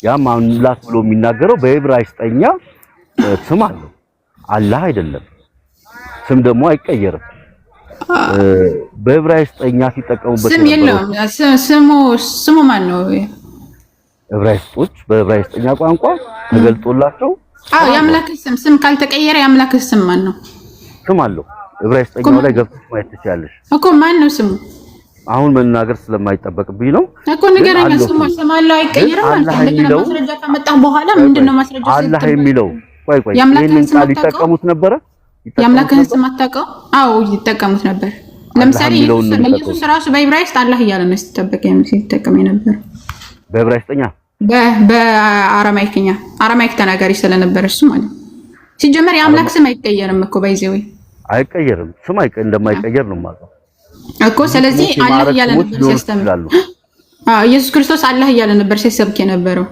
ለምሳሌ ዮሐንስ ወንጌል ምዕራፍ 7 ምዕራፍ 17 ቁጥር 3 ላይ ዕብራይስጥኛውን ከተመለከተው ነው አረማይክኛውን ከተመለከተው አላህ ብሎ ነው ሲሰብክ የነበረው ዕብራይስጥ ነበር እንዴ አረማይክ ህብሪው የሚባለው አይደል ዕብራይስጥ የሙሴ ነው ዕብራይስጥ የሙሴ ቋንቋ ሲሆን አረማይክ ደግሞ የኢየሱስ ክርስቶስ ቋንቋ ነው ታዲያ እዛ ላይ አላህ ብሎ የሚጠቅስ በቋንቋው በመጽሐፍ ቅዱሱ ላይ በቁርአን ሳይሆን መጽሐፍ ቅዱስ ላይ አለ ባይብሉ ላይ ዮሐንስ ወንጌል ምዕራፍ 17 ቁጥር 3 ላይ አላህ ብሎ ነው የሚገልጸው መጽሐፉ ላይ ማለት በዕብራይስጥ በአረማይክ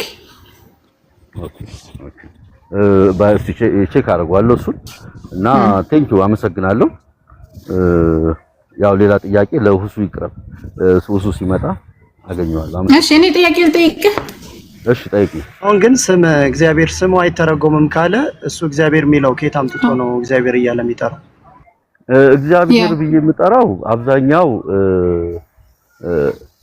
ሙስሊሙ ራሱ የሙስሊም አላህ የህዝበ ክርስትና እግዚአብሔር የሚል ስያሜ ነው የሚሰጠው ለምንድን ነው ማን ያለው እንደዛ እግዚአብሔር ብሎ ስለሚጠቀሙ ታማኙ እግዚአብሔር የሚባል አይልክ አላህ እግዚአብሔር አይደለም ግዕዘኛ ነው ግዕዘኛ ነው ከአማርኛ ተናጋሪ የመጣ የብሔር ገዢ ማለት ነው የማዕረግ ስም ነው እንጂ ትክክለኛ አላህ የሚለው ግን የብሔር ገዢ ማለት አይደለም። አማርኛ ትርጉሙ ራሱ ስለዚህ አይ ለሱ ነው ሳይሆን እግዚአብሔር የሚለው ግን የማዕረግ ስም ነው እንጂ የተጽፎ የሚለው ስም አይደለም። የተጻፈው ስሙ የአምላክ ስም ማለት ነው።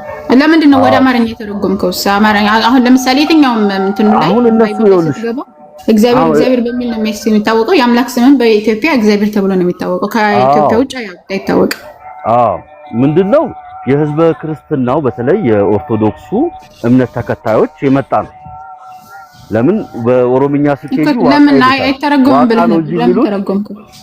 ዋቃ ነው እንጂ የሚሉት በኦሮምኛ በክርስቲያኑ የኦሮምኛ ተናጋሪ ክርስቲያን ዋቃ ነው የሚሉት እኮ። ካልተተረጎመ ለምን ተረጎምከው እኮ ነው የሆድ ጥያቄ። እኔ አይደለም የተረጎምኩት ህዝበ ክርስትና እኮ ለምን ተረጎማችሁት?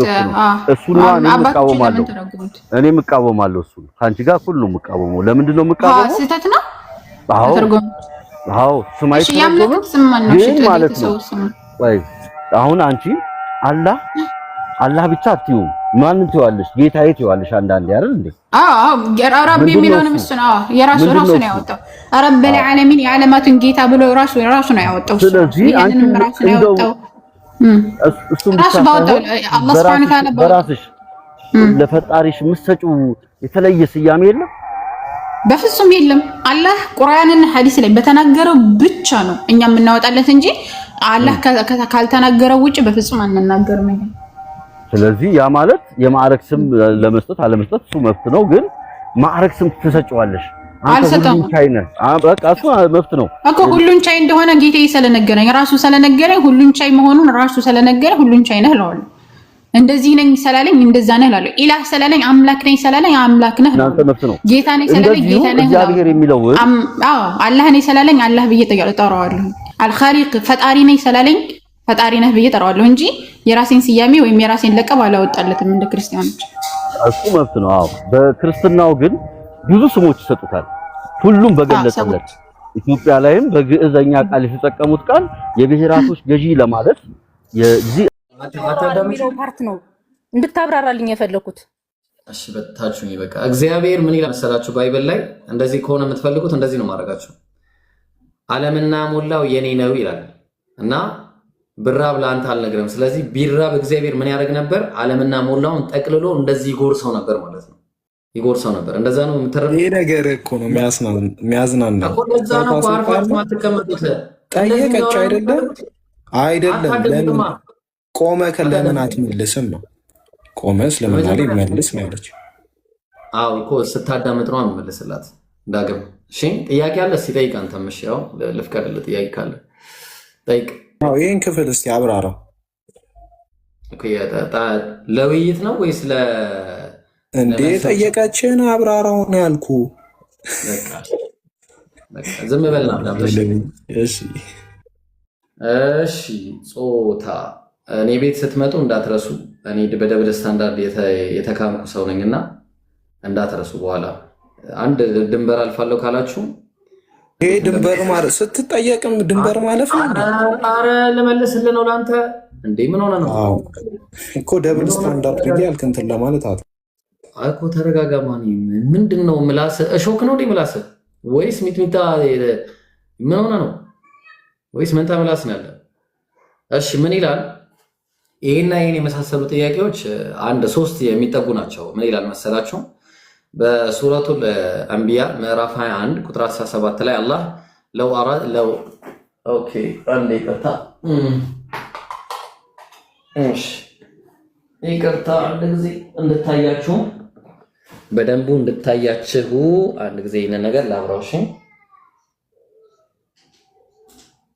ኧረ ምንድን ነው? እሺ ምን ይላል?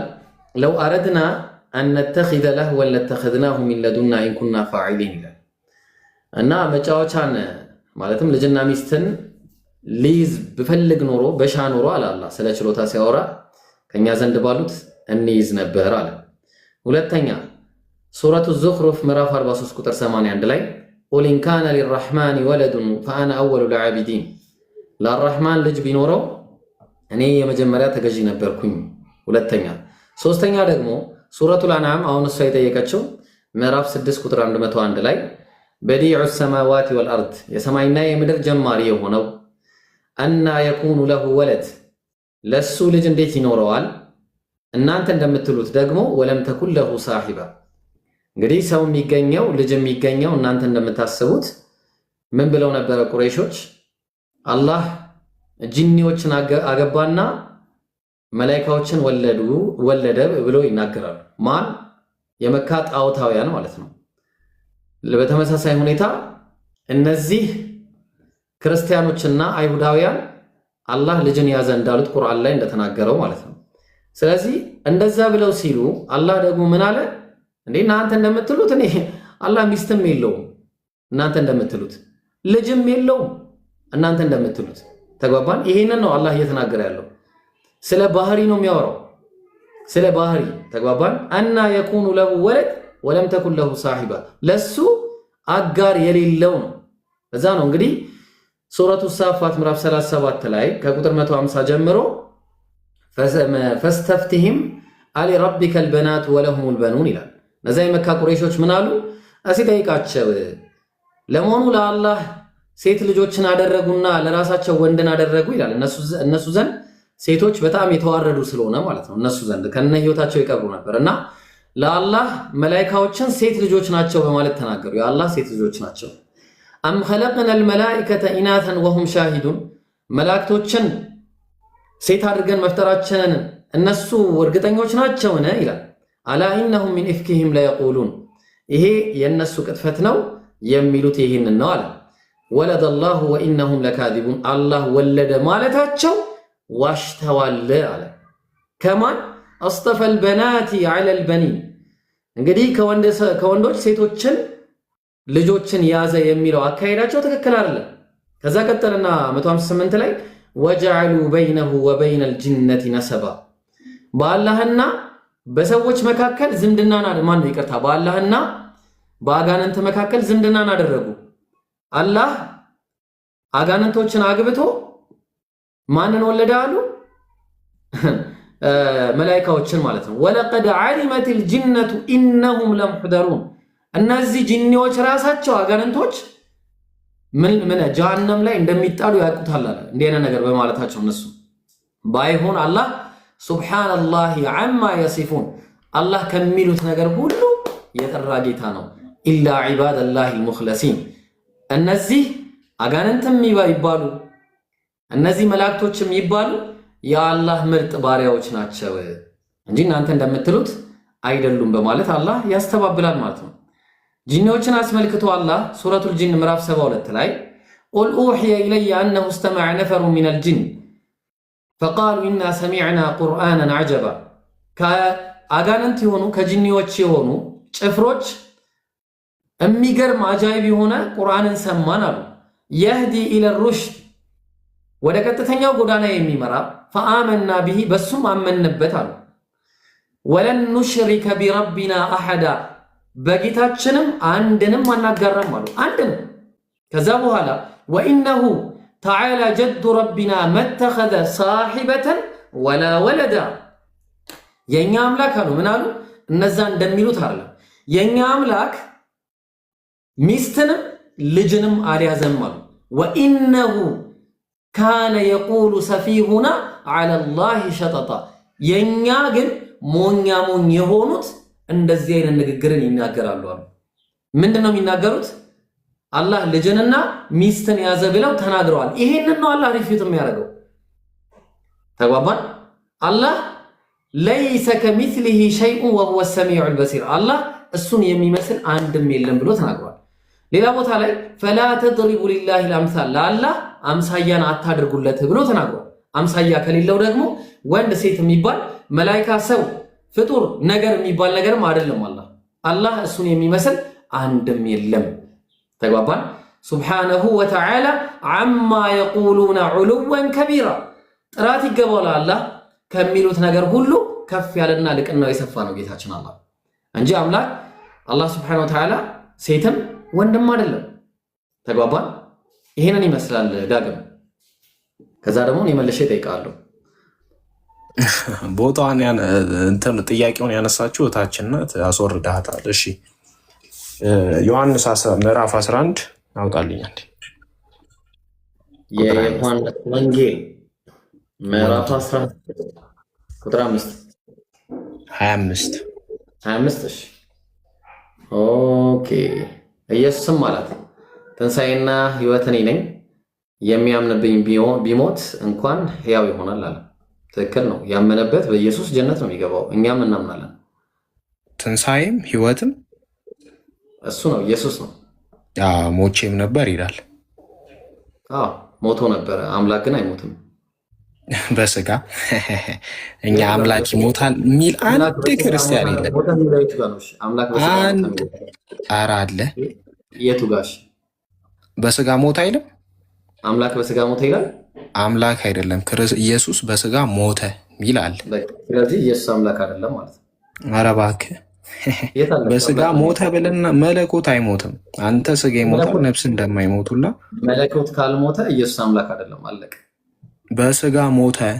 በስጋ ሞተ ብለን እናምናለን። ባይብልም ይናገራል። ኢየሱስ ነው። ኢየሱስ ደግሞ በስጋው ወንድ ተብሏል። እናምናለን። የሞተው ወንዱ ልጅ ነው። እናምናለን። በጣም ኮሜንት ላይ ያሉት የሚከታተሉ የሚጽፉት በጣም ስርዓት የሌላቸው የእውነት እስልምናን ይወክላሉ። ንገራቸው ለሌላ ቀን እንዲህ አይደለም። እናንተ ቤት ታቋላ ያ ባለጌ ስለ ስራ ጥያቄ ካለ ጥያቄ፣ ማስረጃ ካለ ማስረጃ ያምጣ። ከዛ ትርፍ ቃል አትናገር። አልተናገርኩም። ያው ስነ ምግባር የት እንዳለ ይታወቃል። ለምን ኢየሱስ አምላክ ነው ለሚለው አምላክ በስጋ ሞተ የሚለው ምናምን የለም። አሁን ምንም አምላክ በስጋ ሞተ የሚል የለም። የሆነ ጥያቄ ራሱ ጥያቄ ሊሆን የሚገባ ነገር አይደለም። ስለዚህ በቃ አምላክ በስጋ ሞተ አትበለኛ። ኢየሱስ ክርስቶስ በስጋ ሞተ ብለን እናምናለን። በስጋ ተገልጿል። ትክክል ነው። ዮሐንስ 1:1 ላይም ትክክል ነው። አልተቃወምኩም። ስለዚህ በስጋ ሞተ ይላል። ያ ደግሞ በስጋ የሞተው ኢየሱስ ክርስቶስ። እኛም በስጋችን ነው የምንሞተው። የሚሞተው ነፍሳችን አይደለም። እሺ እስልምና ላይ ጠይቅ መብት ነው። ይቻላል። እንዳታስወርደኝ። እሺ አንዴ በስናንተ አውራ እንጂ ለምን አስወርዳለሁ? ስነ ምግባርማ የተካንበት ነው። ሲናያለን። እሺ ሚዩት አደረግ። እሺ ሌላ ክርስቲያን ካለ መግባት ትችላላችሁ። ክርስቲያኖች ካላችሁ ጥያቄ መጠየቅም ከፈለጋችሁ ጥያቄ ስትጠይቁ ያው ስርዓት ይዛችሁ ምናምን ትችላላችሁ። እሺ ነብዩ ስንት ሚስት ነበራችሁ? አንተ ስንት ነው የምታውቀው? እስኪ ንገረኝ። አሁን ጥያቄ ነው የጠየኩ። ስንት ሚስት አላችሁ? አላቅም። ስንት እንዳላችሁ አላቅም። እኔም አላቅም። አታውቅም? ይሄ መልስ ይሆናል? እሺ ምንድን ነው ጥያቄ? ከዚህ ላይ ከአንድ በላይ ሚስቶች ስንት ሚስቶች? ብዙ ሚስቶች ነበራቸው። ኦኬ እሺ። በአንድ ሌሊት ከ9 ሚስታቸው ጋር ተገናኝተዋል? መብታቸው መሰለኝ። ሚስታቸው ናቸው እኮ ተገናኝተዋል ወይ ነው ያልኩ። ጥያቄ ነው። አዎ ተገናኝተዋል። አዎ በአንድ ሌሊት። እሺ እሺ። እና አንድ ማወቅ የምፈልገው ነገር አለ። ያው እስልምና አንድ እንዳልሆነ እንግዲህ ብዙ ሰው ያውቃል ብዬ አስባለሁ። ዋህብያ እና አባሽ የሚባሉት ምንድን ነው ልዩነታችሁ? አንተ ዋህብያ ነው መሰለኝ። ልዩነታችሁ የአባሽ እና ሱፊ የሚባለው ምን ታደርጋለህ መሰለኝ? ሱፊ የሚባልም ዋህብያም አባሽ የሚባልም አናውቅም። ይቅርታ እኛ ሙስሊሞች ነን። ኧረ ተው። ከአርሽ በላይ ብለው የሚያምኑ አሉ። ከአርሽ በታች አላ የሚባል ነገር ታሳይኛለህ? ከይቅርታ ጋር አህባሽ ምናምን እኮ አይ የለም። ዋሃብያ አህባሽ የሚባሉ አስተምሮት የላችሁም እናንተ? የለም፣ ወፍ የለም። እሺ አላ ከአርሽ በላይ ነው ብሎ የሚያምኑ አሉ። አንድ ስንት ሰዓተኛ ይወርዳል ብሎ የሚያምኑ አሉ። አሁን ጥሩ ጥያቄ ጠይቅ። አላህ ከአርሽ በላይ ነው ይላል ቁርአኑ። እሺ ሁለት ቀኝ እጅ አንድ ባት አለው ብሎ የሚያምኑ አሉ። በምሳሌ ነው ብላችሁ ነበር አለው የሚለው ማስረጃ ከየት ነው ያመጣው? እኔ ባይሆን እግዚአብሔር ሁለት ቀኝ እጆች እንዳሉት ከባይብል ሰጣለሁ። የለም ሰጠኝ ማስረጃ ካለ ስጠኝ። እንደዛ አይልም ሐዲሱ እንደዛ አይልም። አረ ሁለት ቀኝ እጆቹ የምሕረት ናቸው ብላ አታምኑም እናንተ? አይልም እንደዛ አይልም አይልም። እሺ ፖስት ያደረኩት ላይ አለ። እሺ አንዴ ወርጄ ድጋሚ ላምጣልህ ሐዲሱን። ቁርአንም አለ ሐዲስም አለ። አታምጣ፣ እኔ ላምጣልህ። እሺ እኮ ሁለት ቀኝ እጅ አንድ ባት እንዳለው ይናገራል። የእናንተ እግዚአብሔር እንደዚህ አነጋገር ካለ አየሃት ስትጠየቅ ሚለውን አንብቤ መጣውኝ ጠየቁ። የእናንተ እግዚአብሔር ብለህ ለማንትን ለማለት አትሞክር። ሲጀመር ማለት ነው ስድብ ምናምን ነው የሚለጥፈው። ኢብራሂም ሲጀመር ፖስቱ ላይ ስድብ ምናምን ነው የሚለጥፈው። ምንም ስድብ አይደለም። ኧረ እባክህ ምኑ ነው ስድብ? ተው እኔ በእናትህ እኔ አንተ ፈላስፋ አይደለም። በጣም አይደለም። በጣም ባለጌ ሰው ነክ። ፖስትን እኮ አይቼው መጥቶ ተሳዳቢ ሰው ፈላስፋ ነህ ስላልኩ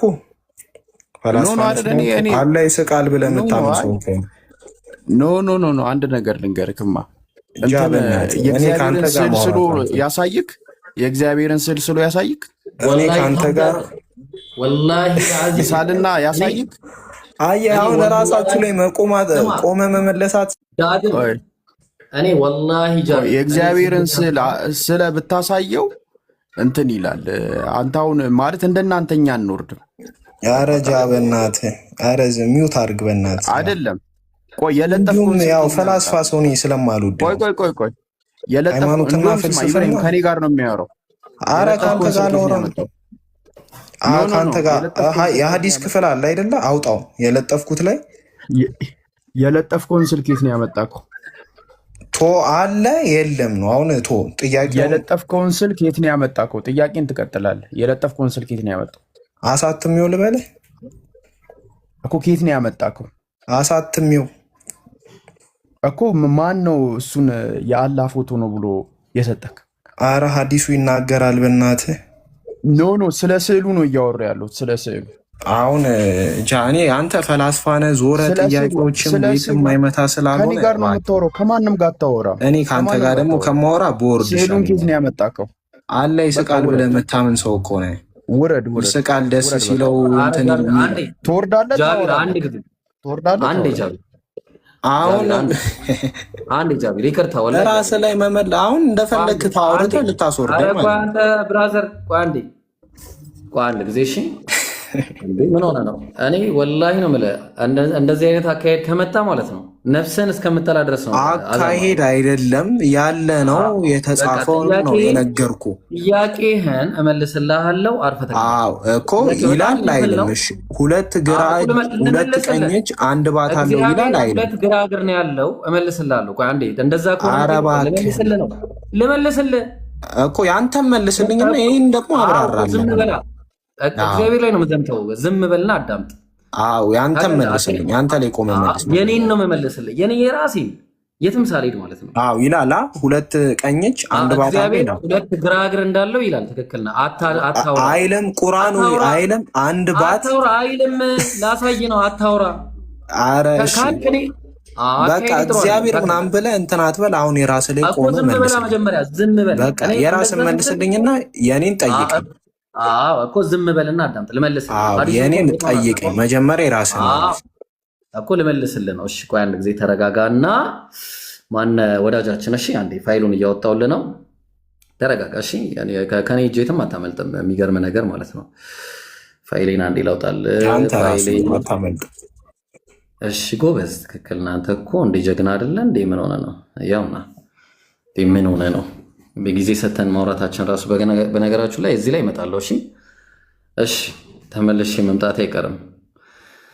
ምንድነው የሚለው መሰላችሁ? እንግዲህ መጅሙዑል ፈታዋ ላይ እዚህ እንግዲህ በጣም የሚገርም ሐዲስ አለ። ተመልከቱ። ቱሰፉ የዳሁ ቢልየሚን፣ የአላህ እጆች ቀኝ በመባል ይሰየማሉ። ተግባባን? በስያሜ ደረጃ። ወሽማል፣ ግራ በመባልም ሚን ሐይቱል ኢስም አለ፣ በስም ደረጃ። ተግባባን? ከማ ፊ ሐዲስ እብኑ ዑመር፣ ልክ የእብኑ ዑመር ሐዲስ እንዳለው ወኪልታ የደይሂ ወኪልታሁማ የሚን፣ ሁለቱም ቀኞች ናቸው አለ። ምንድነው ቀኞች ሲባል እንየው። ሙባረከቱን፣ የተባረኩ ሚን ሐይሱ ሸረፍ ወልፈድል ከልቅናና ከብልጫ አንጻር ሁለቱም ቀኞች ናቸው። አንደኛው ሌላኛውን አይበልጥም ማለት ነው። ወከማ ፊል አሐዲስ አሰሒሃ አልኡኽራ እንግዲህ ሌሎች ሐዲሶች ላይ እንደሚገኘው ማለት ነው። ለምሳሌ አላሁ ስብሓነሁ ወተዓላ ለሁ የሚን ወሽማል አላህ ቀኝና ግራ አለው ይላል በስም ሚን ጂሀቲል ኢስም ከስም ደረጃ ቀኝ ግራ የሚባሉ ስሞች አሉት። አማሚ ሚን ጂሀቲል ፈድል ተግባባን። ከብልጫ ግን አንጻር ከሆነ ፈኪልታሁማ ሁለቱም የሚን ኃይል አላቸው ማለት ነው። ሙባረከቱ የተባረኩ ናቸው ሁለቱም እጆቹ። ለይሰ ፊሂማ ነቅስ በሁለቱም ላይ ምን የለም ብልጫ ነው ጉድለት የለም ማለት ነው። የአላህ ሁለቱም እጆቹ ቀኝ ብሎ ሲናገር ስለ ብልጫ እንደሌለው ነው። ተግባባን። ቢወጅህ ሚነል ወጅህ በየትኛውም አይነት መንገድ የአላህ እጆች ምንድናቸው ቀኞች ሲባል ከዚህ አንጻር ለዛ ነው አላህ ምን አለ በል የዳሁ መብሱጠታኒ ዩንፊቁ ከይፈ የሻ አላህ ሁለቱም እጆቹ ምንድናቸው ሁለቱም ለጋስ ናቸው አንደኛው ከሌላኛው የሚበልጥ አይደለም ነው። ተግባባን። ስለዚህ አሁን አላህ ቀኝም ግራም እንዳለው ሐዲስ እናምጣ። ሰሂህ ሙስሊም 2788 ላይ ምን አሉ ነብያችን ሰለላሁ ዐለይሂ ወሰለም يطوي الله عز وجل السماوات يوم القيامة አላህ የቂያማ ዕለት ሰማያትን ይሰበስባቸዋል ይጠቀልላቸዋል ثم ياخذهن بيده اليمنى በቀኝ እጁም ይይዛቸዋል ثم يطوي الارضين ከዛ በኋላ እሺ አለፍኩት ይሄንን ከዛ ምድሮችን ደግሞ ይይዛቸዋል በምን ቢሽማሊሂ በግራው ደግሞ ይላል። ተግባባን። ስለዚህ አላህ ቀኝም ግራም በሚል በሁለቱም መሰየሙን ታያላችሁ። ተግባባን። አሁን የሚን የሚለው ቃል ታዲያ ምንን ለአመልክቶ ነው የሚመጣው ቁርአን ላይ ሲባል ሱረቱል ሐቃ ምዕራፍ 69 ቁጥር 45 ላይ ለምሳሌ ኢብራሂም እነዛ ጣዖቶችን ሲደበድባቸው ምን አለ ፈራገ ዐለይሂም ضربا باليمين ምን አረገ ተመልከቱ የሚን የሚል ነው የገባው በኃይልም የሚመታቸው ሆኖ በእርሱ ላይ በድብቅ ተዘነበለ አለ በምን በኃይል ተግባባን። ኃይል የሚለው ነገር ምንን አመልካች ሆኖ ይመጣል ቀኝ በሚል ይመጣል ማለት ነው። ተግባባን። ኃይል የሚለው እሺ ጃን አስገቡት። እሺ ጋይስ ሁለተኛ ሌላ ምሳሌ ሱረቱ ሳፋት ምዕራፍ 37 ቁጥር 93 ላይ ምን ይላል? ኦኬ ይቅርታ እዚህ ደግሜ ያስቀመጥኩት እንዴ ፈራገ ዐለይሂም ضربا باليمين አዎ ይቅርታ ቀደም የጠቀስኩት ጥቅስና የምዕራፉ ይለያያል። እሺ ሱረቱል ሐቃ ምዕራፍ 69 ቁጥር 45 ላይ ለአኸዝና ሚንሁ ቢልየሚን አለ ነብዩ ሰለላሁ ዐለይሂ ወሰለም ጅብሪል የተሰጠውን ቁርአን በአግባቡ ይዞ ባይመጣ ኖሮ በቀኝ ይዘው ነበር አለ። ቀኝ ማለት ምንድነው ሲተረጎም በኃይል ይዘው ነበር አለ። አየው በኃይል። ስለዚህ ቀኝ የሚለው ኃይልን ተክቶ የሚመጣ ነው። ግልጽ ነው። ተጓላዛ ግን ለአላህ ፈላ ተድሪቡ ሊላሂ አልአምሳል ለአላህ ምን አታርጉ ምሳሌ አታርጉ። ስለዚህ በአጭሩ ምንድነው የሚን የሚለው ነገር ቀኝ የሚለው ሁለቱ ቀኝ ናቸው ሲባል አንደኛው ከሌላኛው የማይበልጥ ሁለቱም ኃይል ያላቸው ናቸው ማለት ነው። ወደ ባይብሉ ስንመጣ ደግሞ እግዚአብሔር ሁለት ቀኝ እጅ እንዳለው አሳያችኋለሁ። ኧረ አልመለስክልኝም። በቃ ታችሁንና ደግሞ ባይብሉን ላሳይና ትገባለህ ደግመህ ብራዘር። እኔ ጋር እንደዚህ አይነት ጨዋታ የለም። እሺ አሁን እግዚአብሔር ምን አለ? ሁለት ቀኝ እጆች አሉት። ያዙልኝ። በሱ አካሄድ መሰረት እግዚአብሔር ቀኝ እጅ ነው ያለው። እሺ ሁለቱም ቀኝ እጆች ናቸው። እንዳታስገቡት እስከመጨረስ ድረስ ትንቢተ ኢሳይያስ ምዕራፍ 48 ቁጥር 13 ላይ እጄ ምድርን መስርታለች አለ፣ ቀኝም ሰማያትን ዘርግታለች አለ። ምን አይነት ሰማይን የዘረጋው ምኑ ነው? ቀኙ። ልብ አድርጉ ያ ጀማዓ ተግባባን። ከዛ በኋላ ቀኙ ሰማያትን መስርቷል። ልብ አድርጉ። ትንቢተ ኢሳይያስ ምዕራፍ 45 ቁጥር 12 ላይ እኔ ምድርን ሰርቻለሁ ሰውንም በእርሷ ላይ ፈጥሬያለሁ፣ እኔ በእጄ ሰማያትን ዘርግቻለሁ አለ።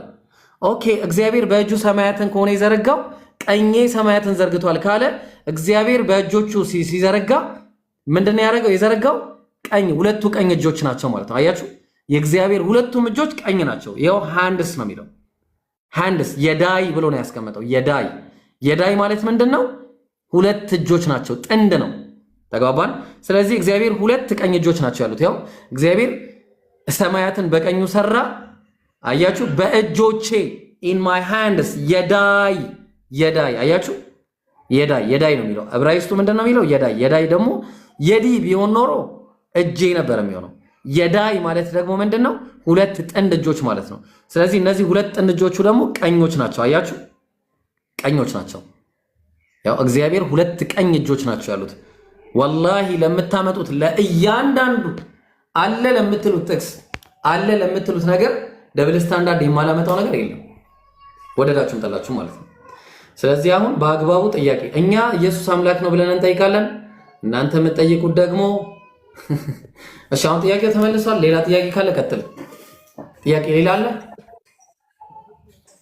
ሌላ ጥያቄ አለ? ጠየቅኩ። ቆይ ጥያቄ አለ ወይ? ሌላ ኧረ አለኝ። በቃ ጠይቅ። ሌላ ጥያቄ እኮ እሺ፣ አንተ አሁን አመጣህ ራስ አብራራው። ችግር የለውም እንደፈልግ። እሺ፣ አንድ ባት አለው በአንድ እግሩ ሲኦልን ይጠቀጥቃል። ቀጢን ትላለች ሲኦል የሚል ሐዲስ አለ። ስለ አንዱ ባት አስረዳን። ክፈት፣ ማስረጃ ክፈት። ስለ አንዱ ባት አስረዳን። ክፈት፣ ማስረጃ አለ? የለም። እሺ፣ ማስረጃ አለ? አረ አለ በሚገባ። ክፈት። ጎበዝ፣ እንድከፍት ነው ፈልገው ነው። አንድ ባት የለውም። ክፈት፣ ማስረጃ። ሲኦልን በአንድ እግሯ ይጠቀጥቃታል የሚል ሐዲስ የለም። ማስረጃ ክፈት። እግዚአብሔር የለም አለ። ልዘምት ነው ወላሂ ነው ማለት። ክፈት፣ ማስረጃ። ምንድነው መዝመት? መልስ። ጠየቅኳ። በቃ አንዴ 2 ሚኒት። እሺ፣ ኦኬ። ሳትዘጋጅ ነው የመጣው። ማስረጃ ክፈት ትልሃለሁ። አንዴ ኔትወርክ። እሺ፣ ክፈት። እሺ፣ ከዛ እግዚአብሔር እስከዛ ጃ መልስልን። ያው ጃ አላህ ይስቃል ደስ ሲለው። በቃ ቆይ አሁን በቃ ምንድነው የምናደርገው መሰለ? በአንተ ምክንያት ይሄ ሁሉ ሰው ሊማር አላህ ይስቃል ብሎ ያምናል ጃ። አሁን በአንተ ምክንያት ይሄ ሁሉ ሰው ሊማር ነው። የሚገርም ነገር ማለት ነው። ይሄን ሁሉ ሰው ላስተምር ነው በአንተ ምክንያት። ተባረክ የኔ ወንድም። ማን ወዳጃችን በለጠ፣ በጣም በአንተ ምክንያት ብሩክ ሁን። እሺ፣ የእግዚአብሔርን ባህሪያት ልናይ ነው። ባህሪያት ብሩኩን የተባረከ አንተ የተባረክ ነህ እኮ እንዴ! የእግዚአብሔርን ባህሪያት አስተምራለሁ ቁጭ አድርጌ። ብሩክ አንተ ብሩክ ነህ። በጣም የሚገርም ነው። እግዚአብሔር ሩህሩህ፣ እግዚአብሔር ህዝብ ያስጨርሳል፣ ይጸጸታል። ተግባባን? ህዝብ አስጨርሶ ምን ያደርጋል? ይጸጸታል። ያንተ እግዚአብሔር በእስራኤል ላይ ሳውልን ስናነገሰ ተጸጸተ። ተጸጻች አምላክ ነው ያለ። ሁለተኛ እግዚአብሔር የሰው ልጅን በምድር ላይ በመፍጠሩ በልቡ አዝኖ የሚጸጸት አምላክ ነው ያለ። እንደዚህ ማለት ነው። አየው፣ ተባረክ፣ ብሩክ ነህ አንተ። አትነካኩኝ ነኝ። እሺ፣ እግዚአብሔር ዘጸአት 15 ላይ እግዚአብሔር ተዋጊ ነው። ተዋጊ አምላክ ነው ያለ፣ ሰዎችን የሚወጋ። ተግባባን? አንደኛ ሳሙኤል 15:3 ላይ ህፃናትን የሚያስገድል ወንዱን፣ ሴቱን፣ ብላቴናውን፣ ህፃኑን፣ በሬውን፣ በጉን፣ ግመሉን፣ አህያውን ግደሉ የሚያስጨርስ አምላክ ነው ያለ። ተግባባን?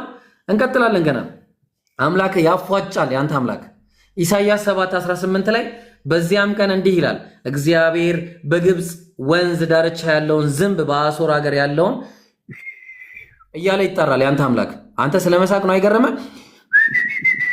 እያለ ይጠራል። ያንተ አምላክ ይታያል እያለ የሚያፏጭ አምላክ ነው ያለ። ሶስተኛ ትንቢተ ኢሳይያስ ምዕራፍ 7 ቁጥር 20 ላይ በዚያም ቀን እግዚአብሔር ከወንዙ ማዶ በተከራየው ምላጭ በአሦር ንጉሥ የራሱን እግር ጸጉሩን ይላጨዋል አለ። ብራዘር ጸጉር ያለው አምላክ ነው ያለ። ምላጩም ጺሙን ይበላዋል አለ። የሚበላላ እንደዚህ ይዞ በምላጭ በምናምን እንደዚህ ጺሙን የሚላጭ አምላክ ነው ያለ። እንደዚህ እንደውን ነው የምትፈልገው። ትንቢተ ሆሴዕ ምዕራፍ 10 ቁጥር 10 ላይ ምዕራፍ 11 ቁጥር እግዚአብሔርን ይከተላሉ እሱም እንደ አንበሳ ያገሳል እያለ የሚያገሳ አምላክ ማለት ነው። እያለ የሚያገሳ ባገሳም ጊዜ ልጅ እያለ ይቀጥላል።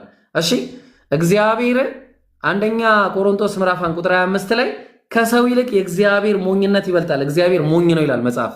ይታያል፣ ሞኝ ነው ይላል መጽሐፍ። እኔ አይደለም ያልኩት። የእግዚአብሔር ድካም ከሰው ይልቅ ይበረታል አለ። እግዚአብሔር ደካማ ነው ይላል መጽሐፍ። አየው። ትንቢተ ዘፍጥረት 2:2 ላይ እግዚአብሔር የሰራውን ስራ በሰባተኛው ቀን ፈጸመ፣ በሰባተኛውም ከስራው ሁሉ አረፈ። ደክሞት የሚያርፍ የሚንገላታ አምላክ ነው ያለ ማለት ነው። ትንቢተ ኢሳይያስ ምዕራፍ 42 ቁጥር 14 ላይ ከድሮ ዘመን ጀምሮ ዝም ብያለሁ፣ ዝም ብዬም ታግሻለሁ። እኔም ታግሼ ነበር ተወኝ ብዬ ማለት ነው። ተወ በቃ ብዬ ከዛ በኋላ ምን ሆንኩኝ? ምጥ እንደያዛት ጮኩብህ ማለት ነው። ይኸው እግዚአብሔርም ምጥ እንደያዛት ሴት እጮሃለሁ አለ። እንደዚች እያለ ማለት ነው እያለ እንደዚህ እንደለ ነው የፈለከው። መዝሙረ ዳዊት ምዕራፍ 78 ቁጥር 65 ላይ እግዚአብሔርም ከእንቅልፍ እንደሚነቃ ተነሳ፣ የወይን ስካር እንደተወው እንደ ኃያልም ሰው እንደ ሰካራም ሲነሳ ታያለ። እንደ አይነት አምላክ ይዘህ ነው እኔ ጋር የምመጣው። እግዚአብሔር ከተማ ለማየት የሚወርድ አምላክ ነው ያለው። አየው እግዚአብሔር የአዳምን ልጆች የሰሩትን ከተማና ግንብ ለማየት ወረደ ይላል አምላክ። ሶስተኛ ታግሎ የሚሸነፍ አምላክ ነው ያለ። ይደባደባል እግዚአብሔር እንደዚህ በቦክስ በምናምን በቲራ በሸርተቴ በምናምን ዘፍጥረት 32:28 ላይ አለም ከእንግዲህ ወዲህ ስም እግዚአብሔር ይባል እንጂ ያዕቆብ አይባል፣ ከእግዚአብሔርና ከሰው ጋር ታግላ አሸንፋልና። ታግሎ የሚሸነፍ አምላክ ነው ያለ ብራዘር። አየው እያንዳንዱ ሜታፎሪክ የሚወሰዱትን እንደዚህ የምትወስድ ከሆነ አሳያለሁ ማለት ነው እንዴት እንደሚሆን። መዝሙረ ዳዊት ምዕራፍ 44 ቁጥር 23 ላይ አቤቱ ንቃ አምላክ ንቃ እየተባለ በሰዎች ዘንድ እየተናቀ በነቢያቱ የሚናቅ አምላክ ነው ያለ። ብብት ያለው አምላክ ነው ያለ ብራዘር። ኢሳይያስ 40 ቁጥር 11 ላይ መንጋውን እንደ እረኛ ያሰማራል፣ ጠቦቶቹንም በክንዱ ሰብስቦ በብብቱ ይሸከማል አለ። ብብት ያለው አምላክ ነው ያለ። ስለ ባት ታወራለህ አንተ። ብብት አለው ጸጉር አለው ወይስ የለውም ብዬ ልጠይቅህ ብራዘር። አፍ አለው እግዚአብሔር፣ አይኖች አሉት፣ ቀንድቦች አሉት፣ ከንፈር አለው፣ ምላስ አለው፣ ጫማ አለው። ተግባባን? ይቀመጣል እግዚአብሔር። በምኑ ነው የሚቀመጠው? ትመልሳለህ ይሄን ሁሉ ማለት ነው። ይቆማል እግዚአብሔር። በምኑ ነው የሚቆመው? ያሸታል እግዚአብሔር። እንዴ አፍንጫ እስትንፋስ አለው እግዚአብሔር። ይስቃል ሲጀመር ብራዘር። ምን ሆነ ነው እንዴ? ቀናተኛ አምላክ፣ የማይለዋወጠው አምላክ እንዴ የሚወደውንም ፈጥ። አረ ብራዘር ወላሂ እንዳትመጣ እንደዚህ ብለህ ጭራሽ እንዳትመጣ ከዚህ በኋላ ማለት ነው። ልክ ልክህን ነው ነግሬ ማስወጣት፣ ልክ ልክህን ማለት ነው። ስለዚህ እኛ የምንጠይቀው ጥያቄ ኢየሱስ አምላክ ነው ወይስ አይደለም? እናንተ የምትጠይቁት ጥያቄ አታስገቡት። ልጅ በቃ ከዚህ በኋላ ውረድ። አቤቱ ቀልድ ጨረስክ? ውረድ ውረድ ውረድ ውረድ ውረድ። አንተ በቃ ሂድ በቃ ሂድ በቃ አንተ ከዚህ በኋላ አንተ ልክህን እንደዚህ አሳይቼ ልክህን ማስገባ። እሺ ጥያቄ ያላችሁ ክርስቲያኖች ካላችሁ አሁንም መጠየቅ ትችላላችሁ። እሺ ጥያቄ ያላችሁ ክርስቲያኖች ካላችሁ በስነ ስርዓት መወያየት የምትፈልጉ ስድብ ነፃ የሆናችሁ የኑ አለ ይኑ ክርስቲያን ካሉን ክላወርድ ነው አሉ ክርስቲያን ነህ? እሺ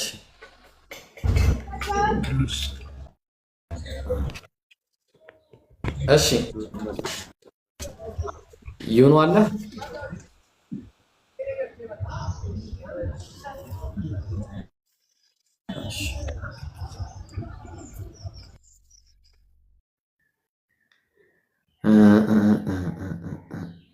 እሺ የለም መሰለኝ።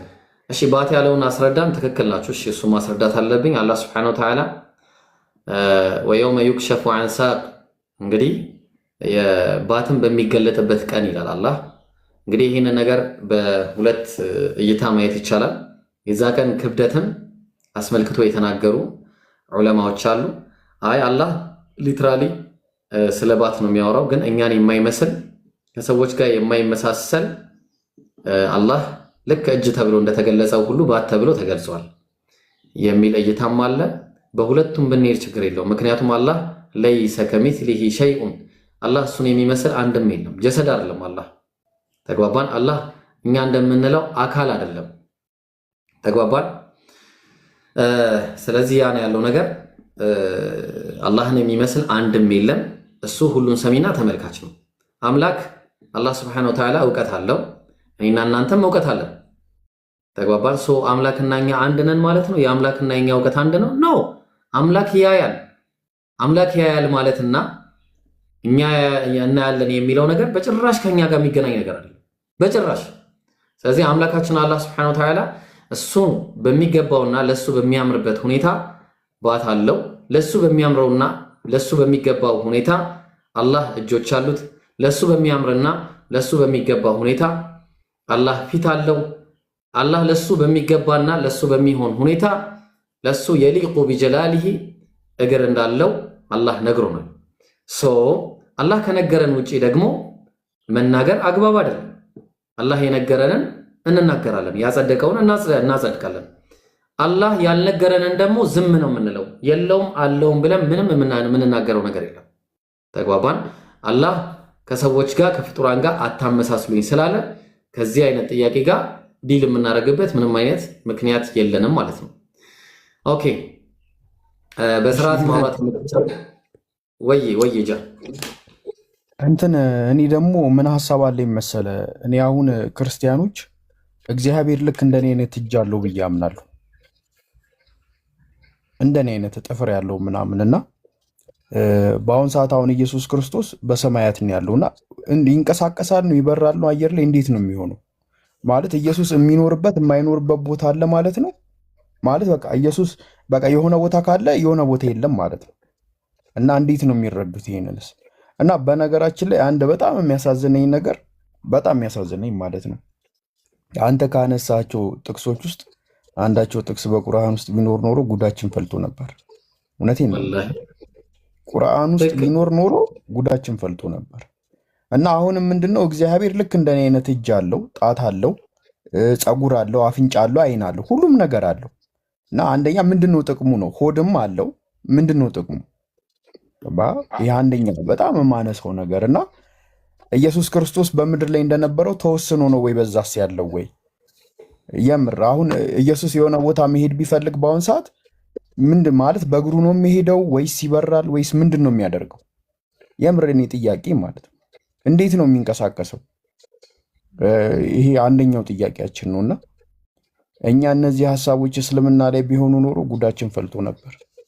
ጉዳችን ፈልቶ ነበር ማለት ነውና እንትን ክርስቲያኖች የሚያመልኩት በአሁን ሰዓት የሚያመልኩት አምላክ ልክ እንደኔና እንደ ኢብራሂም አይነት ነው። ጾታ አለው፣ 33 ዓመቱ ነው። ሜቢ ከናንተ ውስጥ በእድሜ የሚበልጠው ሰው ይኖራል ከዚህ ውስጥ ከ33 ዓመት በላይ የሆነ እስቲ ማን አለ እድሜው? ጃቢር አሁን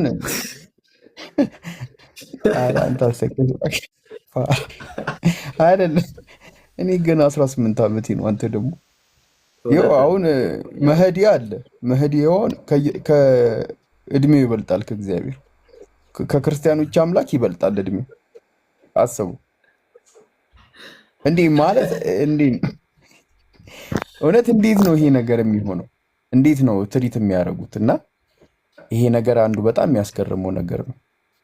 ይኸው አሁን እንትና አለ ማሙል አሁን 36 ዓመቱ ነው። እሱ ከእግዚአብሔር ይበልጣል ነው። እሺ ደምሳሽ እንዴት ናችሁ? ደህና ናችሁ ወይ? ሰላም ላንተ ይሁን። እንኳን ደህና መጣክ። አላ እግዚአብሔር ይመስገን። በፍቅር አምላክ ስም ሰላማችሁ ይብዛ። ደህና ናችሁ? አማን ነው። በድሮ ህይወቴ እኔ ምን ነበርኩ እስቲ ይሉኝ በጉዴ ነው። እኔን እንፈልጋለሁ ዋላ ነው ወረፋ ነው ያስ ወረፋ የጀመራችሁት ላይ ነው አይልንና ከዛ እንቀጥላለን። የተነገረኝ ብቻ ነው ግን የጀመራችሁት ርዕስ ላይ ትንሽ መጨመር የምፈልገው እኮ ትጨምራለህ። ይልንና እኔ እንቅልፋለሁ። ስለባለፈው ህይወት ምንም የማውቀው ነገር የለም። የኔን አላየክም በህልም ሲነገረኝ እንጂ የሁሉንም ማወቅ አልችልም። እሺ በቃ ምንድነው መጨመር የፈለከው? ጥያቄ አለኝ በአላ ስለ ጎቢና ጎቦ አንዴ ታፈጣ እኔ የምፈልግ አሁን ምንድነው ኢየሱስን አስመልክቶ እውነት ነው በእኛ ሃይማኖት ደግሞ በ74 ዓመቱ እንደሞተ ነው የምናውቀው። ሀዊና ታዊ 2 ልጆች ነበሩት።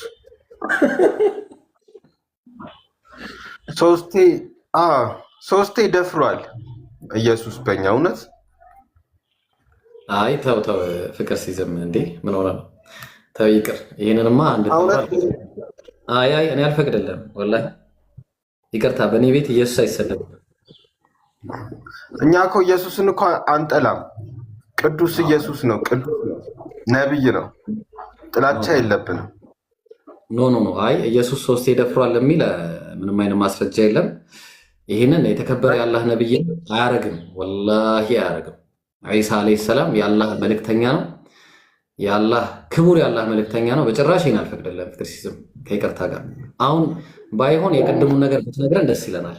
አሁን እኔ ጥያቄ ያለኝ ምን መሰለህ ፍቅር ሲዝምዬ፣ እኔ ስለ አዳምና ሔዋን ልጆች ማወቅ እፈልጋለሁ። ማን ነበር ያልከን? አዳምና ሔዋን አይደሉም መጀመሪያ የመጡት 3 ሰዎች ናቸው። አጆና ጎጎቢና ጎፎ ሶሊና ሶሎ የሚባሉ በአጠቃላይ 6 ከ3 ዝርያ 6 ሰዎች ማለት ነው። ከ3 ዝርያ ከጥቁር 2 ከነጭ 2 ከኤዥያ ደግሞ ይሄን ቻይና አካባቢ ያሉት ደግሞ 2።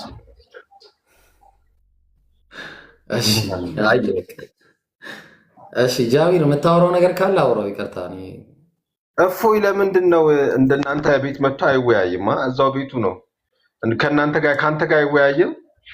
አወያይ ነው። እስቲ ያኔ ሰልችቶኛል በመጥራት። እኔ ለመጥራት ሞክሬ ነበር አልመጣም። እኔም አስቤ ነበር ካንተ ጋር ታስታውሳለህ አይደለ? መጀመሪያ አንተና እሱን እኮ አወያይቼ ነው ከዛ በኋላ የፈመሰው ታስታውሳለህ? ኢምራንን ያወያየው ኢምራንና እሱ ነው። ኦኬ መጀመሪያ ያው ቤቱ ተደብቆ ነው እሱ የሚያወራው እና ክርስቶስ አምላክነትን አንድ ቀን ሲሰብክ አናየው። ስለዚህ እሱ በነብዩ ላይ ያወራ፣ እኛ ደግሞ በእግዚአብሔርና በነቢያቱ ላይ እናወራለን። እሱማ ተደብቆ ነው ያለው። ምንም የማይረባ ነገር እውነተኛ መረጃ እየተናገረ ሳይሆን ዝም ብሎ አለ አይደለም ብለው ሰዎች የጻፉት እና በማያውቃቸው ለምንድን ነው በትልቁ አካውንት ያልመጣው? እኮ ይሄ ትልቁ አካውንት ያርን እንዴ ነው እኮ 200 ምናምን ሺህ ያለኝ ሌላ የለኝም ነው እንዴ?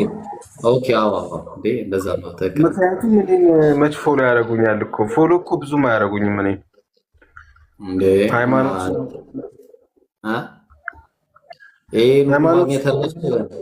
የሚገርም ነው። እኔ አሁን በድሮ ህይወቴ ምን እንደነበርኩ ብትነግረኝ ጥሩ ነበረ፣ ግን የኔ ግን አልተገለጠልን። እውነት ለመናገር ምንም ነገር የማንንም ሰው አይታየኝም። በህልም ያንዳንድ ሰው ነው የሚነገረኝ። የሁሉንም እኔ እኮ ነብይ እንጂ አምላክ አይደለሁም። እንደዚህ አንዳንድ ቸርች ሄደ ሁሉንም የሚያውቁ ነብዮች አሉ። ነብይ ሁሉንም አያውቅም። የተነገረው እስቲ ምን ሰራህ በነብይነት እስከዛሬ ድረስ ምንድን ነው የሰራው ነገር? እንዴ ስንት ትንቢት ነው የተናገርኩትኝ። እኔ እንኳን አሁን ከፖለቲካ ትቼ ወደ ብልጽግና ተቀላቅያለሁ ስል አሜሪካ ፖለቲካ ነክ ነገር አናወራም እኛ እዚህ ቤት ፖለቲካ ነክ ምናምን የለም። ተነሳብን ፖለቲካ መተዌን እኮ ነው እያወራሁ ያለሁት። መተዌን ነው ከታውክ ችግር የለም። አይሽ መተዌን ነው እያወራሁ ያለሁት። ትቻለሁ ብዬ ሳወራ ከዛ በኋላ አሜሪካ ፋኑን አሸባሪ ያለች። ኧረ በቃ ተው። ኧረ እኔ ሰውዬ ኧረ ተወን። ብልጽግና ደጋፊ እንዴ! ኧረ ተወን። ስማት በልበል። እኔ ላወርድ ነው። እኛ ቤት እንደዚህ አይነት ነገር አይወራም። አሁን ጥያቄ ልታስፈን ነው እንዴ? እሺ ምን መሰለ ፍቅር እስከ መቼ ነው ግን እንደዚህ ሰው እየሸወድክ የምኖረው? የእውነት ማን ነው ሲሸውድ ያየኸው? ምንድን ነው የሸወድኩት? አንተ አሁን ትክክለኛ ነብይ ነህ እንዴ? እኔ ከ7ቱ ነቢያቶች ውስጥ አንዱ ነኝ። 7 ነቢያት ብቻ ነው እስካሁን የመጣው በምድር። ማን ነው ለአንተ የተነበየልህ? ቆይ እስኪ አንዴ ማን ነው ለአንተ የተነበየልህ ነብይ? ደግሞ ነቢያቶች የትኛው መጽሐፍ ነው ስላንተ እስቲ በስክሪፕቸር አንድ ነገር የተናገረልህ? አሁን የመጡት 7 ነቢያቶች ናቸው። ከ7ቱ ነቢያቶች ውስጥ አንዱ ማን ነው? ገብቶኛል። ማን ነው መጥቶ እስቲ ካንተ በፊት ማስቲ የሆነ እስቲ ነገር እስቲ በየትኛው ስክሪፕቸር ላይ እስቲ? እኔ እንግዲህ ነገርኩ ሁሉንም በህልሜ ኢየሱስን በህልሜ አይቻለሁ። ነብዩ መሐመድም ከአንድ 3 ያናግረውኛል። ገብርኤልን መላእክቶች ሁሉ አናግረውኛል። የተበወዕ መባዕደ ነብዩ ነው እዚህ ቁጭ አድርጌማ አላዋርደም። ሂዱ ረዳክ ሂድ። እንደዚህ አይነት ነብያችን ሰለላሁ ዐለይሂ ወሰለም መን ከዘበ ዐለይየ ሙተዓሚደን፣ ይቅርታ እንግዲህ ከነብዩ አትበልጥም ዐለይሂ ሰላቱ ወሰላም። በእኔ ላይ እያወቀ የዋሸ ሰው ጀሃነም ላይ መቀመጫውን ያዘጋጅ ብለዋል። ነብያችንን በተአምር ልታይ አትችልም አንተ። ነብዩ እኔን ያየ በእርግጥም አይቶኛል ነው ያሉት። ነብዩ በሸይጣን አይመሰሉም። በተአምር ልታያቸው አትችልም። አንተ አጭበርባሪ ነብይ ነህ፣ አጭበርባሪ ነህ። እሺ ሮቤል ይቀጥል። እኔ አላከብረም ወላሂ አንተ። እንዴት ነህ? ሰላም ነው ብሬም? እንዴት ነህ? አማን ነው? አልሐምዱሊላህ። እንግዲህ ኢየሱስንና ነብዩን ለመሳደብ ትመጣለህ? እኛ ጋር ሁለቱም ክቡር ናቸው እኮ ኢየሱስ ደፈረ ነው። ይቅርታ ትንሽ ጫጫታ አለና አንዳንድ ጊዜ ታውቃለህ የሆነ ተከባብሮ ሰው እርስ በራስ ተቻችለው ይረብሻል። ይቅርታ